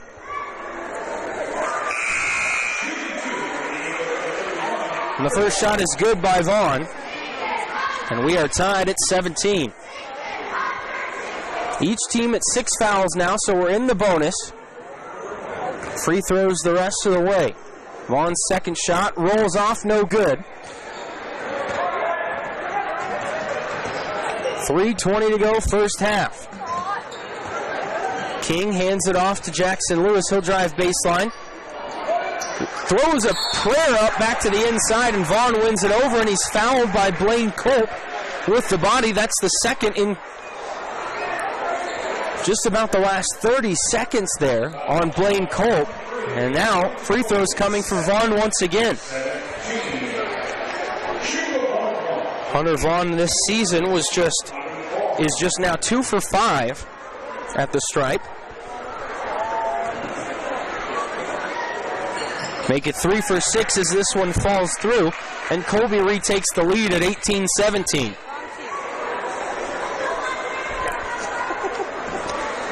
So the freshman in Vaughn steps back to the line. And this one will roll off no good. Colby really struggling from the free throw line so far tonight. Free throw line jumper here for Weathers. That's short. Weathers a little bit off the mark so far today. He's coming off of a career high 18 on Tuesday. Pass inside to Kurth. Hook shot, no. Stapp, put back, no. Kurth, put back. Yes! Aaron Kurth missed once. Stapp missed as well on the tip back. But Kurth cleaned it up the third time, and Colby with their largest lead at 20-17 here. 2:38 to go in the first half. Now here's a fumble out of bounds off Gooden. And Colby will get it back. Vaughn will take a seat, and Jaron Rush will come back in. So the 5 on the floor for the Eagles will be Rush, Stapp, Myers, Wallmeyer, and Kurth. As Colby settles back in on the offensive side. Right side for Rush, dumped into Wallmeyer. He'll kick to the corner. All alone is Myers, and that one just off the mark. But a great rebound by Wallmeyer. He can't clean it up. Gets it back and puts it in past the foul. Another putback. Colby dominating the glass right now. And who will this one be on? That's the 8th foul on Scott City. That'll be Jackson Lewis's first, and a 30-second timeout is taken by Colby. So we will keep it right here. Scott City led 15-12 after the first quarter. In the last 6 minutes, the Eagles have outscored the Beavers 7-2. Excuse me. Yes, 7-2, or rather 10-2. I'm bad at math. I swear, sometimes I do math in my head, and then when I try to translate it to my voice, it just does not add up. And I think about it, and I have to recalculate about 3 times before I finally get it right. But Colby has outscored Scott City 10-2 this quarter to give them this 5-point lead. So Wallmeyer at the line. Can't knock the free throw down this time. Scott City gets the rebound. 2:10 to play in the second quarter. King will drive and kick it back out to Lewis on the right wing. He'll send left side for Gooden. Gooden will drive, picks up his dribble and kicks it back out to King. King back inside, fakes once, kicks it back out. 3-ball for Gooden. That rattles off, no good. Rebound fought for and won away by King. King will fire up the fadeaway too, no good. Tipped around. And it ends up back in the hands of Gooden, who misses his second 3-pointer on the possession. And this time, Colby finally comes up with it. 90 seconds to go here in the first half. Eagles by 5. Kick to the right side. Rush by himself. Tried to fire a pass into Kurth, but it's intercepted. Nice hands there from Ronald Weathers. Scott City back the other way. Pass to Gooden at the free throw line. From Gooden, to King. King misses the jumper off the mark, and Colby back the other direction again. They'll slow the pace now with under 60 seconds to play in the second quarter. Not the cleanest of games for either team, but Colby has won the war of attrition thus far. Inside pass to Kurth. Nice look to Wallmeyer. Pump fakes once, and he lays it up and in. The Eagles by 7 points now. Gooden on the left wing. He'll fake one side, try to pass it off. Gets it somehow on the inside to Weathers, and he lays it off the glass and in. A nice play there from Weathers, because he was all the way underneath the basket and had to bend the body to bank that one home. Scott City back within 5 with now 18 on the clock left in the half. Stapp into Wallmeyer again. Guarded by King. Fakes once. It's not there, so he'll kick it back out. And a 5-second count called as Wallmeyer couldn't get any room. And it'll head back to Scott City.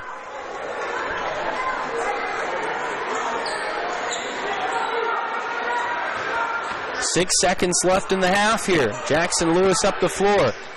Trying to drive all the way to the bucket. Shots up and no good. Wanted a foul but didn't get it. And that will take us to halftime. At the break, the Eagles lead by 5, 24-19. You're listening to the Eagles on radio on 100.3 The Ride. We'll take a 3-minute break and be back in a second.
Thank you.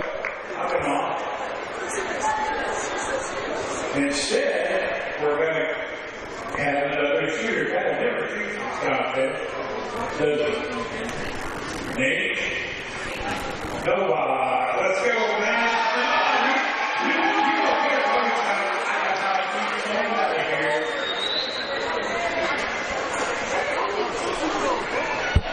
Avery, here we go, buddy. Keep it all in there. Let's get the shot. Keep yourself up. Welcome back into Scott City as the Eagles on top 24-19 at the break. On the boys end, the Eagles trailed 15-12 after the first quarter,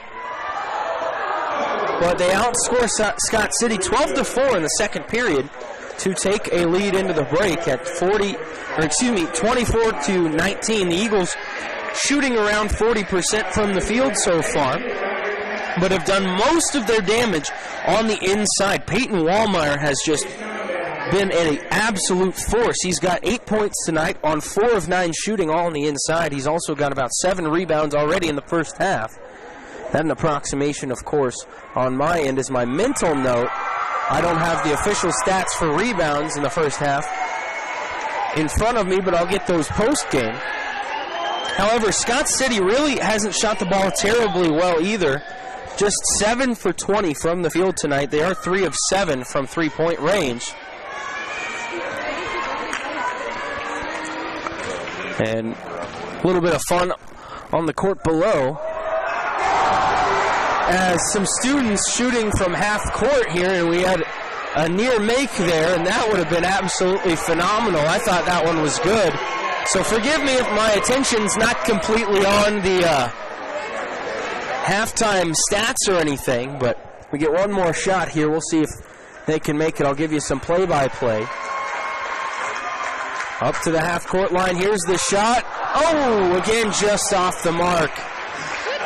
Man, those were both really close, probably closer than I could have put. So I was rooting for them as the students, if they can hit the half-court shot, they would win $500. So I was rooting for them. Just both of them unable to knock the shots down. But as we go through it, the stats, again, Peyton Wallmeyer leads the Eagles in scoring with 8 right now. 4 from Calvin Stapp, 4 from Jaden Ceruto. We've got 3 from Ryan Myers, 2 from Aaron Kurth, 3 from Aaron Kurth, 2 from Hunter Vaughn as well for Colby. For Scott City, they are led by Jackson Lewis. He's got 10 points, 4 from Ronald Weathers, 3 from Hunter Yeager, and then 1 each for Parker Gooden and Blaine Colt at the half. It hasn't been a high-scoring half, but it has been well-contested and very competitive, just like the girls' game before us. We'll go ahead and take one more 3-minute break and be back with the final stats of the first half, as well as get you set up for the start of the third quarter. As you're listening to the Eagles on radio on 100.3 The Ride.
Thank you.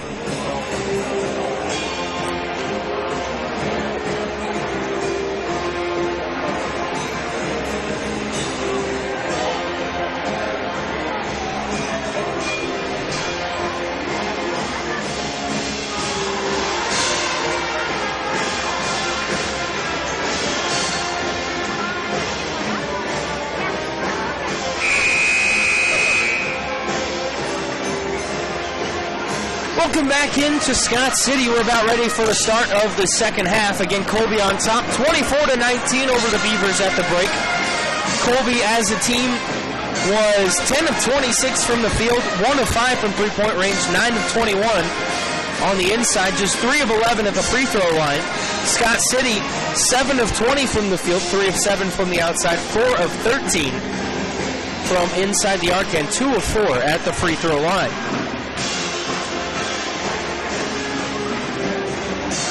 Both teams making their way out to the floor.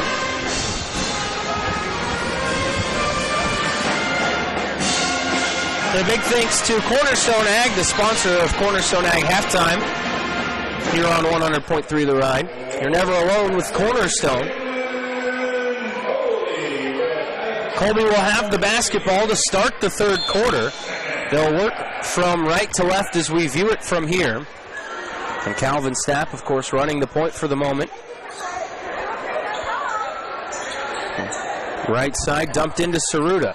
Off to Wallmeyer, just inside the free throw line, and it drops in. Wallmeyer now with 10 points, and Colby with a 7-point advantage. Scott City back the other way. Gooden drives in and kicks it back out. 3-ball fired up, off the mark and no good, as that shot was off of the hands of Evan Smith. Eagles back with it, trying to space themselves out a bit here, trying to snap a 3-game skid. Inside to Wallmeyer again, turnaround right hand, hook goes, and Peyton Wallmeyer is catching fire, folks. Eagles by 9. Wallmeyer with a dozen. Right side, Gooden, he'll drive in, loses it. Gets it back, but he's double-teamed. He kicks it out. Left side 3 fired up and knocked down by Hunter Yeager.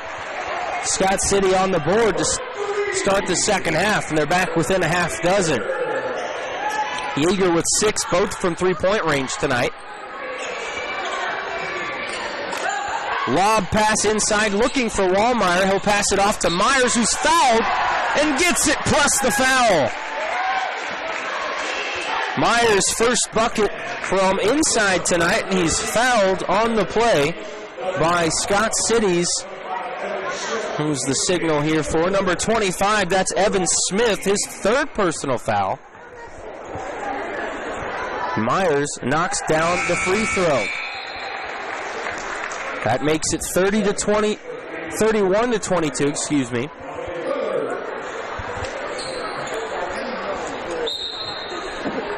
Ronald Weathers checks in for Scott City as Blaine Culp brings it up the floor.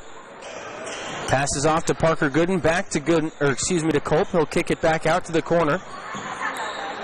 And Gooden can't get it. Misses it off the layup. Colby gets the rebound, and Stapp will walk it up again.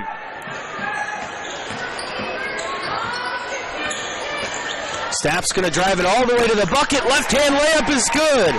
He used a little stop and go there, worked it all the way around the bend, and the speedy Calvin Stapp beat him around the corner all the way to the bucket. Here's a pass to the right side. Gooden kicks it out left side. Culp for 3. He'll miss, but a rebound back to Scott City. Yeager drives and kicks. Now off to Gooden, and he can't hit the layup. Tapped around all the way out to the corner, and the ball will go out of bounds off of Scott City. Whistle on another substitution for the Beavers here. Harrison King will check back in. He replaces Blaine Culp. Colby with their largest lead of the night right now. It's 33-22. High pass inside, looking for Wallmeyer. It's tapped out. And they'll say off of Ronald Weathers over the top of Wallmeyer. I'm not sure I agree with that one, but slightly impartial to that of Colby, we will take the basketball. Stapp into the front court, slows his pace and hands it off to Wallmeyer on the left wing. Back up top to Rush. Back to Wallmeyer. Worked around to the right side into the hands of Jaden Saruta. Dumps it into Ryan Myers, and he is going to be fouled by Parker Gooden. That's his first personal. And that is the second team foul on Scott City here in the third quarter now. Colby will inbound with Jaden Saruta under the basket, out to Stapp, back into Saruta. He puts it down. Right-hand hook shot, banked off, no good. Rebound tapped around, and into the hands of Stapp. He'll drive to the bucket, lays it up and can't finish. Tipped up once and rolling around. It is chaos on the floor, and finally we have a whistle and a timeout called by Scott City. And I believe just a 30-second timeout, so we'll keep it right here, yes. 5 minutes even on the clock here. Colby up 33-22 over the Scott City Beavers on the road. Colby's girls victorious in game one earlier, handing Scott City their first loss in this brand new building. And Colby's boys trying to get that same mission accomplished here tonight, looking for a sweep.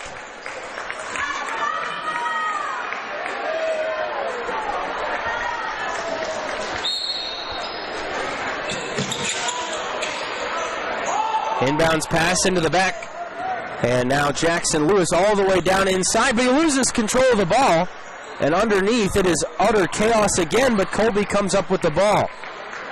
Wallmeyer hands it off to Stapp, and Stapp will bring it up the floor.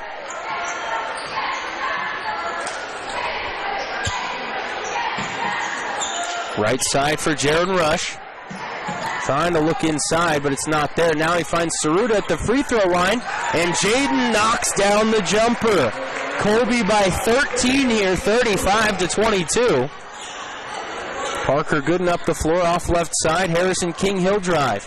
Kicks it back out to Gooden, who now drives himself, and a foul on Jaron Rush there with the body. And that's going to bring Hunter Vaughn off of the Colby bench, as well as Blaine Cope for Scott City, who replaces Jackson Lewis. Jaron Rush to his seat for Colby. That's the second on Jaron, but the first whistle on Colby here in the third quarter. Top of the key, Yeager. Kicks it out left side, King for three. Off the mark, but the long rebound to Blaine Cope. Hop step, layup is no good, but a whistle and a foul underneath before the shot. And that one will be given to Hunter Vaughn, I believe. Yep, that's his second. Colby hasn't really been whistled for very many fouls tonight. That's just the 7th total on the team. Second, though, here in the second half. Cope on the left corner. He'll bring it inside. Bad pass, though, taken away by Hunter Vaughn.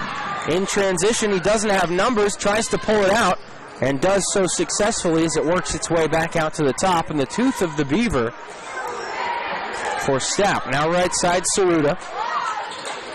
And a high lob for Wallmeyer inside again. Trying to go to work, puts it down a couple times. The right-handed hook shot goes again.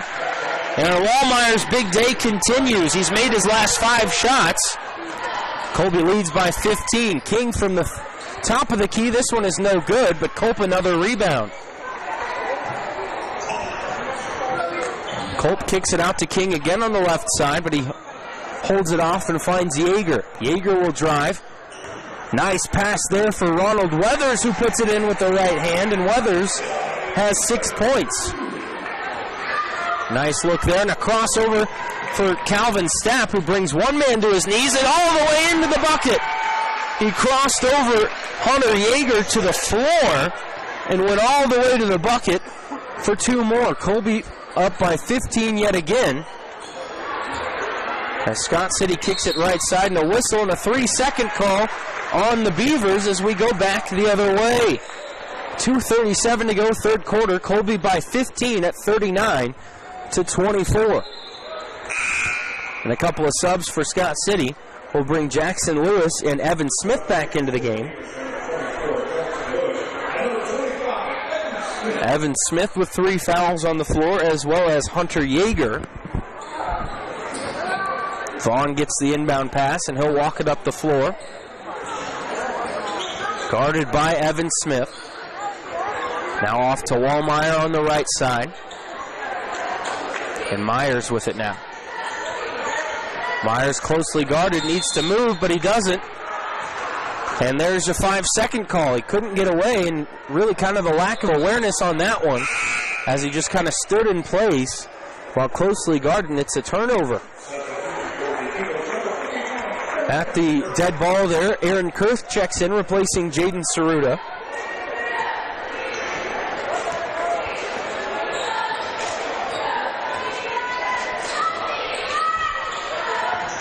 Scott City with it. Yeager, right side elbow jumper, rattles around and falls through. A nice shot there. Yeager's got 8. Back to a baker's dozen and a long pass looking for Stapp. But the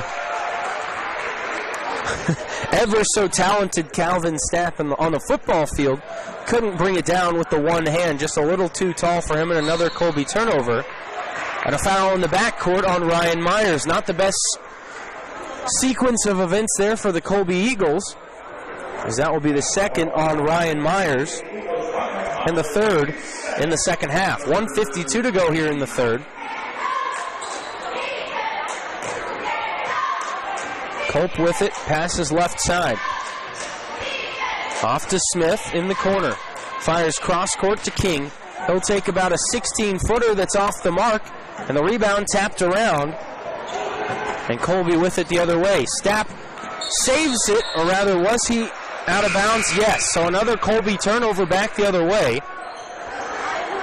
And a rough stretch for both teams the last few minutes will prompt a couple of subs. Hunter Vaughn out and Jaron Rush back in, as well as Parker Gooden back in for Scott City.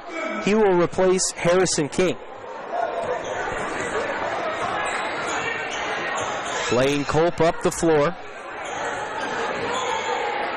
Denied on one pass, but finds Gooden. Gooden will drive with the left hand, kick to the left corner, and Culp traveled as he took the hardened step back to pump fake and then tried to drive inside, but the official will blow it dead.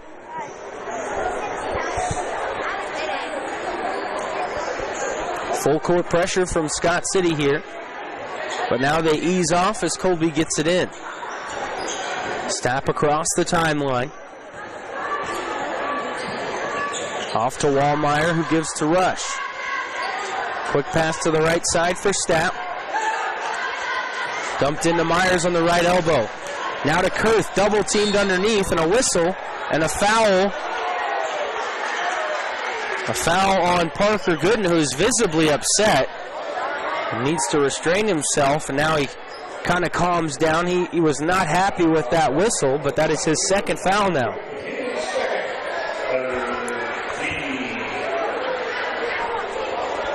Third foul on Scott City here in the half. 56 seconds left in the third quarter. Eagles to inbound underneath their own basket here. As the official wiping some sweat off the basketball, and they're also checking the floor here a little bit, but I think they all determine it's good, and we will bring it in here. There's the whistle. Stapp to pass it in. Goes high in the air, back deep to Wallmeyer easily. And Wallmeyer puts it down on the floor and gives it off to Rush. Rush works to the right side, crossover dribble, kicks it back to Stapp at the top. 42 seconds left in the quarter.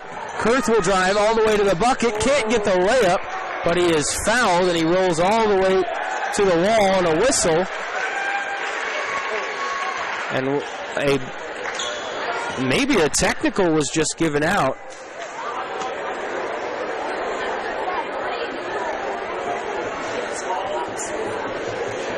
I think on Parker Gooden.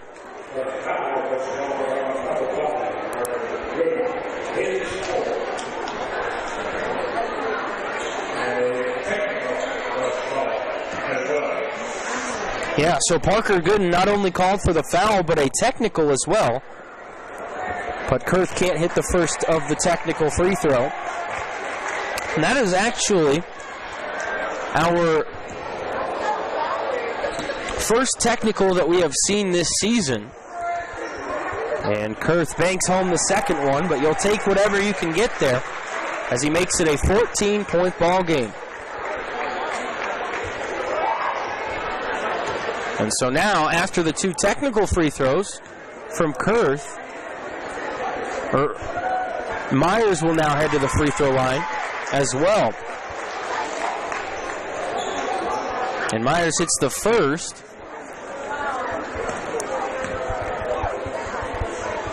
And he also hits the second. So Myers helps Colby take advantage of the foul there as they go 3 for 4 at the line on the sequence, and they will now get the ball back with a 16-point lead. Little unfortunate turn of events for the Beavers there, but Colby takes advantage, and they now look to try and extend the lead further and put the Beavers on the mat here as we hit the tail end of the third quarter. 30 seconds to go in the third. Stapp with it left wing, inside to Kurth on the free throw line. He'll pop it up, but that one off the mark and no good. He had the green to take it, but was just a bit strong. Here's Evan Smith on the right wing, faced up by Jaron Rush. Inside to Culp, now back to Smith, and he travels. And that will give it back to Colby, and a sub in for the Eagles as Kurth comes out. Saruta will come back in. And now with 11.9 on the clock, Colby will look for one final shot. Inbounds pass into the backcourt. Off to Stapp with 8 on the clock. He'll hustle up the floor. 4 on the clock to the middle of the floor. He'll drive to the left side, fires up with the left hand, and it's off the mark. And no good. That will take us to the end of 3. Colby on top, 42-26 here in Scott City. We'll take a 60-second break and be back in a moment. You're listening to the Eagles on radio on 100.3 The Ride.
Minutes left in the basketball game here as the Colby Eagles lead Scott City 42-26.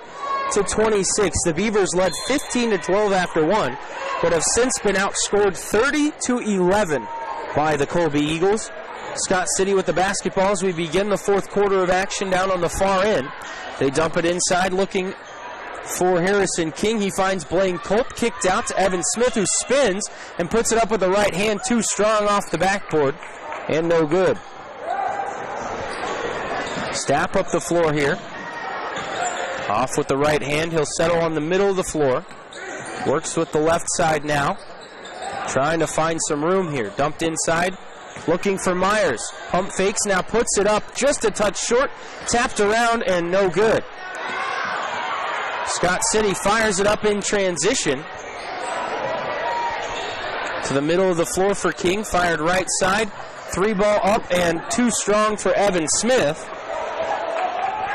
And now the Eagles back the other way. A minute gone by here in the fourth quarter, Up top to Stapp.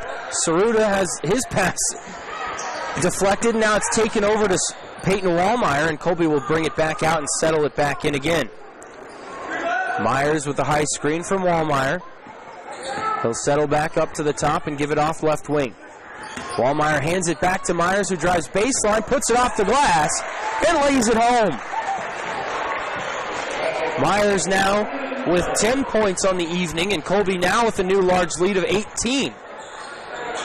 Colt pass inside, deflected and taken away in the hands of Peyton Wallmeyer with 6:20 to go. And the Eagles, with a healthy lead here, can start to think about bleeding this clock away. Dumped into Saruta. Trying to find somewhere to go with it. He kicks it out to Rush. Rush on the left side, fires across the floor to Myers. About 10 feet deep from the three-point line, he'll dump back into Saruta. Now to the corner. Dumped inside looking for Wallmeyer and out of bounds, as it would have been stolen away by Yeager, but Wallmeyer smacked it out of bounds. And now Scott City will inbound from the baseline.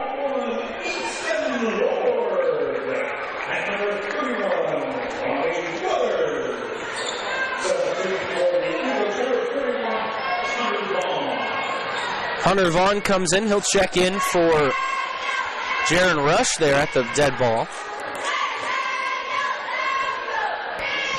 King off left side. Colt fires from three. That's an air ball out of bounds. Or rather, it's saved inbounds.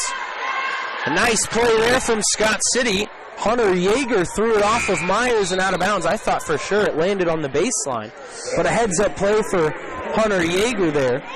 Very nice play there. And Scott City back with the basketball, 5:30 to play. Top of the key, King for three this time, and he knocks it down.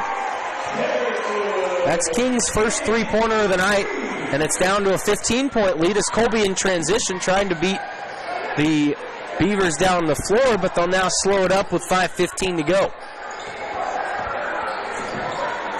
Off to the left side for Vaughn, now to Saruta. Saruta lobs into Wallmeyer and a whistle and a foul. And they will get Peyton Wallmeyer on a push-off, trying to find room. Sort of an offensive pass interference kind of a look there as he tried to shove away the defender to bring in the pass. And that one whistled the other way, so Scott City gets the ball back.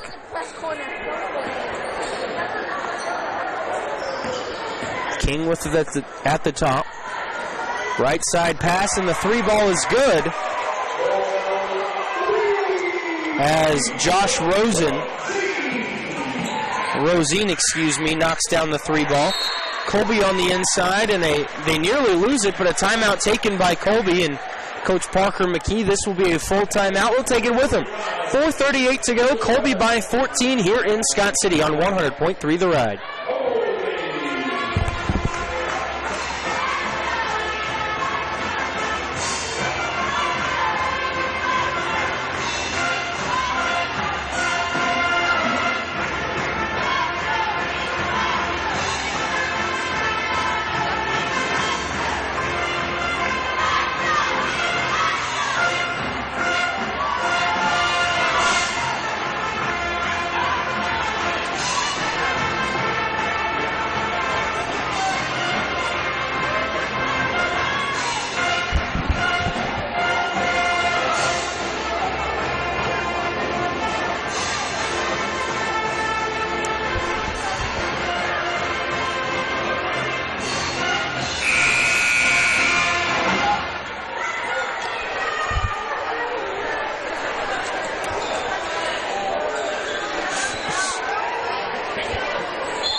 Scott City with the basketball here. Harrison King in control of it. He'll pass off to Yeager. Now left side again for King. Dumped inside for Rosine. Right-hand turnaround jumper is off the mark, and Colby gets the rebound. Vaughn up to Stapp, now to Myers, who has it slapped away for the moment, and he gets it back, and then a 10-second call as Colby can't get it across the midcourt stripe. So another little careless turnover, so to speak, as Coach McKee puts his hands to his head saying, think. 4 minutes to go here. Colby by 14 as King fires for three. It's off the mark, but the rebound is gathered by the Beavers. Off to the top of the floor. A whistle and a layup is good, plus the foul for Hunter Yeager. So Yeager doing what he can to get Scott City back in this one. The foul will go against Calvin Stapp. That is his first personal foul.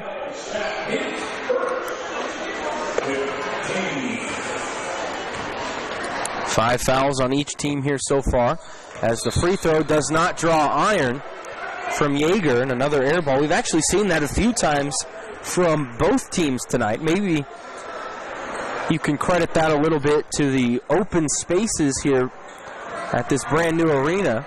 A little bit of a different look out of the eye. Colby breaks the press here as Vaughn into the front court. He'll pull it off and give it to Wallmeyer just across midcourt here. Wallmeyer has to put it on the floor now. Closely guarded, needs to find a way to pass it off, and does to Myers. 3:33 to go as Myers drives, and he'll lay it up and in. Ryan Myers with a nice take, though. He's got now 12 points this evening, and Colby back up by 14. Rosine loses control of the basketball, but it's off the hand of Wallmeyer and out of bounds. Blaine Culp checks in for Rosine, and Jaron Rush off the bench for Hunter Vaughn on the Eagles' end. 3:20 to go. Colby by 14 here. Scott City trying to make a late comeback here, much like their girls' team did. Left-handed turnaround for Yeager is blocked, but I think they're going to call a foul on Wallmeyer, and that is his third. Or correction, they will give that to Jaron Rush. That's his third personal foul as well. And now the free throw from Yeager is good.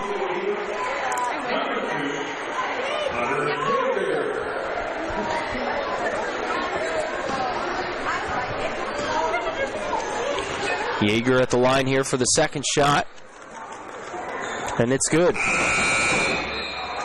Yeager 2 of 3 at the line tonight. He has 12 points now as well. Evan Smith checks in, replacing Ronald Weathers for the Beavers. 3:12 left in the ball game. Stapp up the floor quickly. And he'll give it off now to Wallmeyer. 3 minutes to go, and a whistle and a foul is called against Jackson Lewis. That's his second. They'll say he got him with a hand check. And now that's the sixth team foul on Scott City. So following that, any foul from here on out will put a team at the free throw line. Rush has to find somewhere to get it in.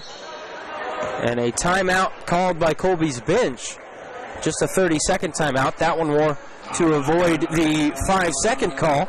Some good defense there by Scott City made it difficult to bring the pass inbounds. 48-36 Eagles looking for the clean sweep tonight. The Eagle girls sweated out a 52-49 win over the Scott City girls in a top 10 Class 3A clash.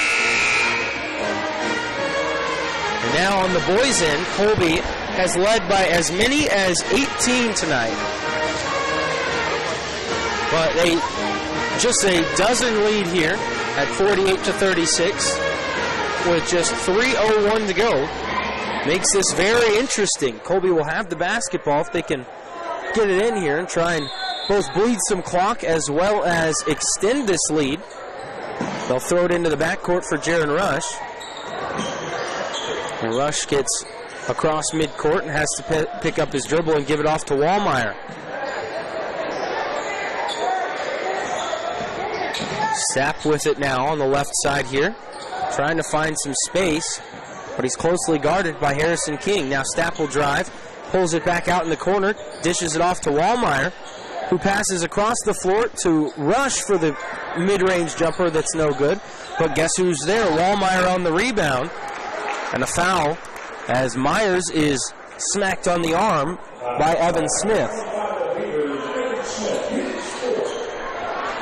And That's 4 on Evan Smith and 7 on the Beavers. So Myers gets a 1-and-1 here.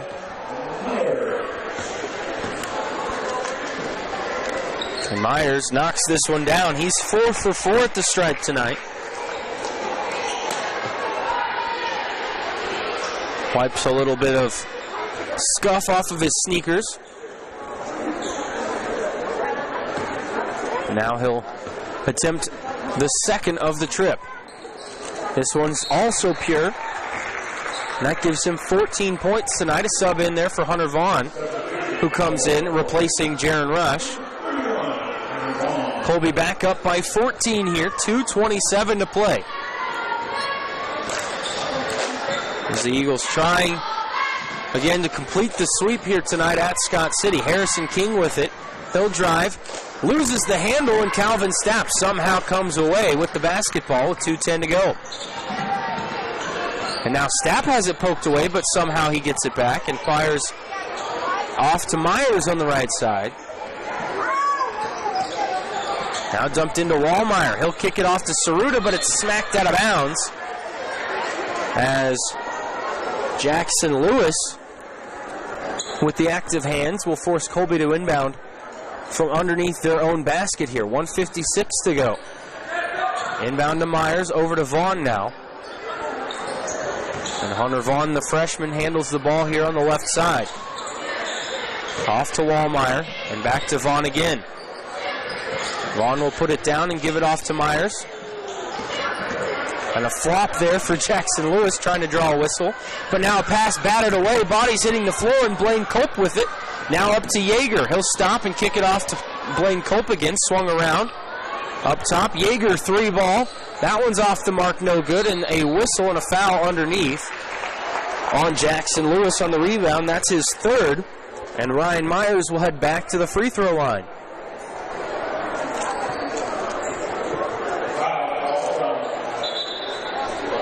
Another set of subs here for Scott City is a full shift change. 5 new Scott City Beavers come in.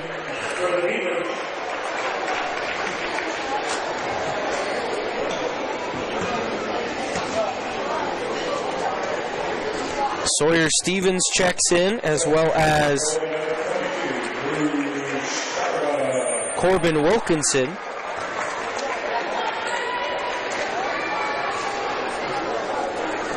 Drew Starbuck checks in for Colby for the first time tonight.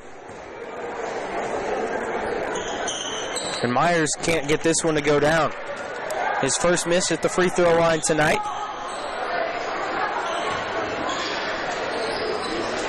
Here's Wilkinson off to the left side. Back to the top of the key. A lot of young Beavers on the floor right now. Lawson Bailey down there. Wilkinson with it on the left wing. 55 seconds to go. This one pretty much all over but the final. As Wilkinson passes off to the right side. And now up top to Lawson Bailey. Kick to the corner again for Wilkinson. He'll pump fake. Now passed inside, and a block there for Drew Starbuck on the shot attempt from Scott City's number 3. That is Isaac Tarango. And a whistle and a timeout called by Colby to bring in some subs.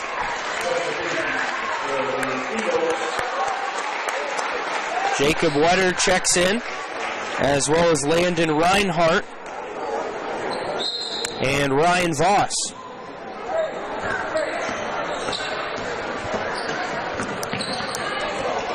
Throw another one in there for the Eagles as Carson Van Eaton comes in. And Reinhart with the basketball. He'll pass off right side for Wetter. 16 seconds on the clock. Colby trying to run this one out. Pass into Drew Starbuck on the right side. Back out to Wetter. 8 seconds to go. Van Eaton to the top of the key. 4 on the clock. The final seconds are ticking. And Colby has swept the Scott City Beavers tonight. A final score of 50-36 here from Scott City tonight. They trailed 15-12 after one. But they come from behind early and take control of this basketball game to win it tonight again by a score of 50-36. We'll go ahead and take a 3-minute timeout and be back with the Farmers and Merchants Bank postgame show. You're listening to the Eagles on radio on 100.3 The Ride.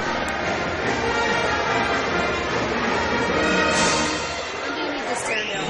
Huh? When do you need this turned down? I can do it. Don't even, you can go. You're good. I'll do it. Don't even worry about it. You're good.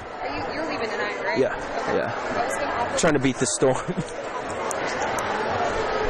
I got to get on the road.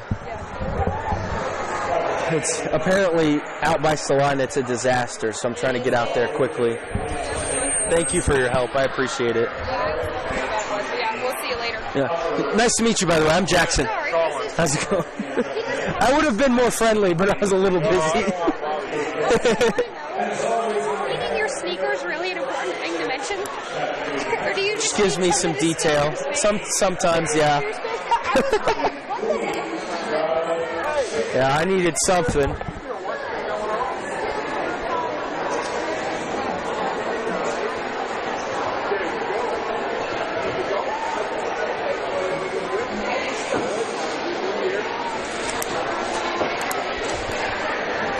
Nine of 16.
Welcome back into Scott City postgame with you here this evening as the Colby Eagles victorious on the boys' end as well as the girls' end tonight.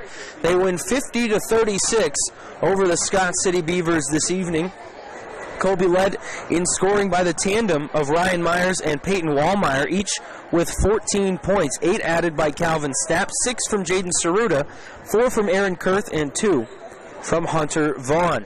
Very well-rounded effort for the Eagles tonight. They shoot 19 of 42 from the floor, as well as just 1 of 5 from three-point range. Typically, they shoot a much higher volume of three-pointers, but tonight very selective, and as well as getting as much as they wanted on the inside, so no real reason to shoot up a ton of threes. They were also 9 of 19 at the free throw line. Not a great number, but certainly a high volume from there on the inside, and that just goes to show you how dominant the Eagles were on the inside and how much they were reliant on going inside for those buckets.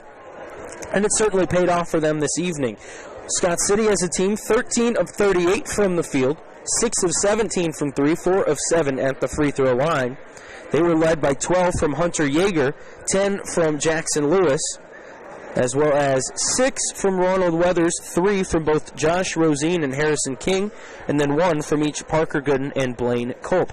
A technical foul tonight was addressed, and it was given to Parker Gooden. He finished with, again, just 1 point, 4 fouls in that one technical.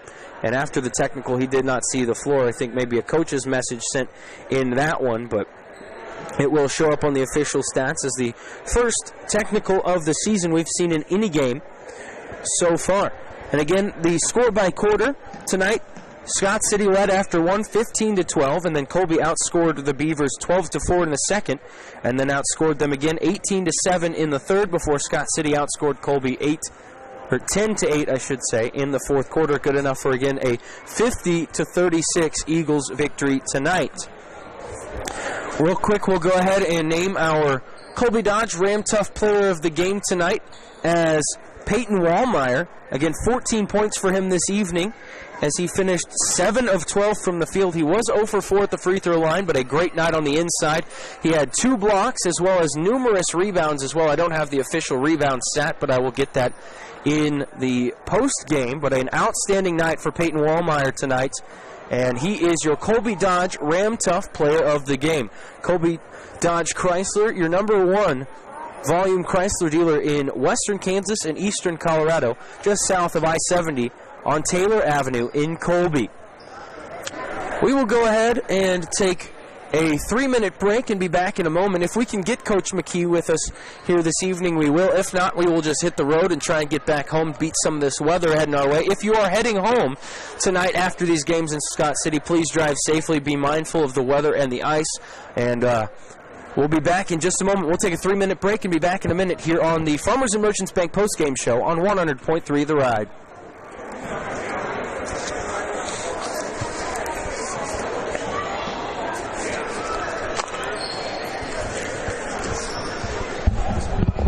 Yeah, I just went to break, so it's going to be like 3 minutes if you want to relax for a second. I'm just going to try to find my family real quick. Yeah, if you just take 1 second. Yeah, no worries.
Thank you, girls.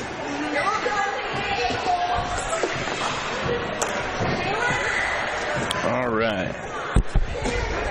Hey, Dakota, how long do we have?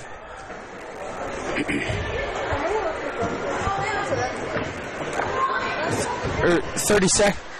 Okay. I was like, whoa. Thank you. Be to Oakley by that time. No kidding. I'll try and keep it quick so we can get out of here. Try and beat the weather a little bit, you know. Is it starting to... My mom keeps texting me, so I don't know if it's actually bad or if she's just being a mom, but I don't know. I think east of us is... East is pretty bad. I hear Salina, they canceled all the games. I seen they had a confirmed tornado in Dallas-Fort Worth area. No, yeah, like really? right through Arlington, yeah. Jeez. I'm kind of interested to see what kind of damage it did.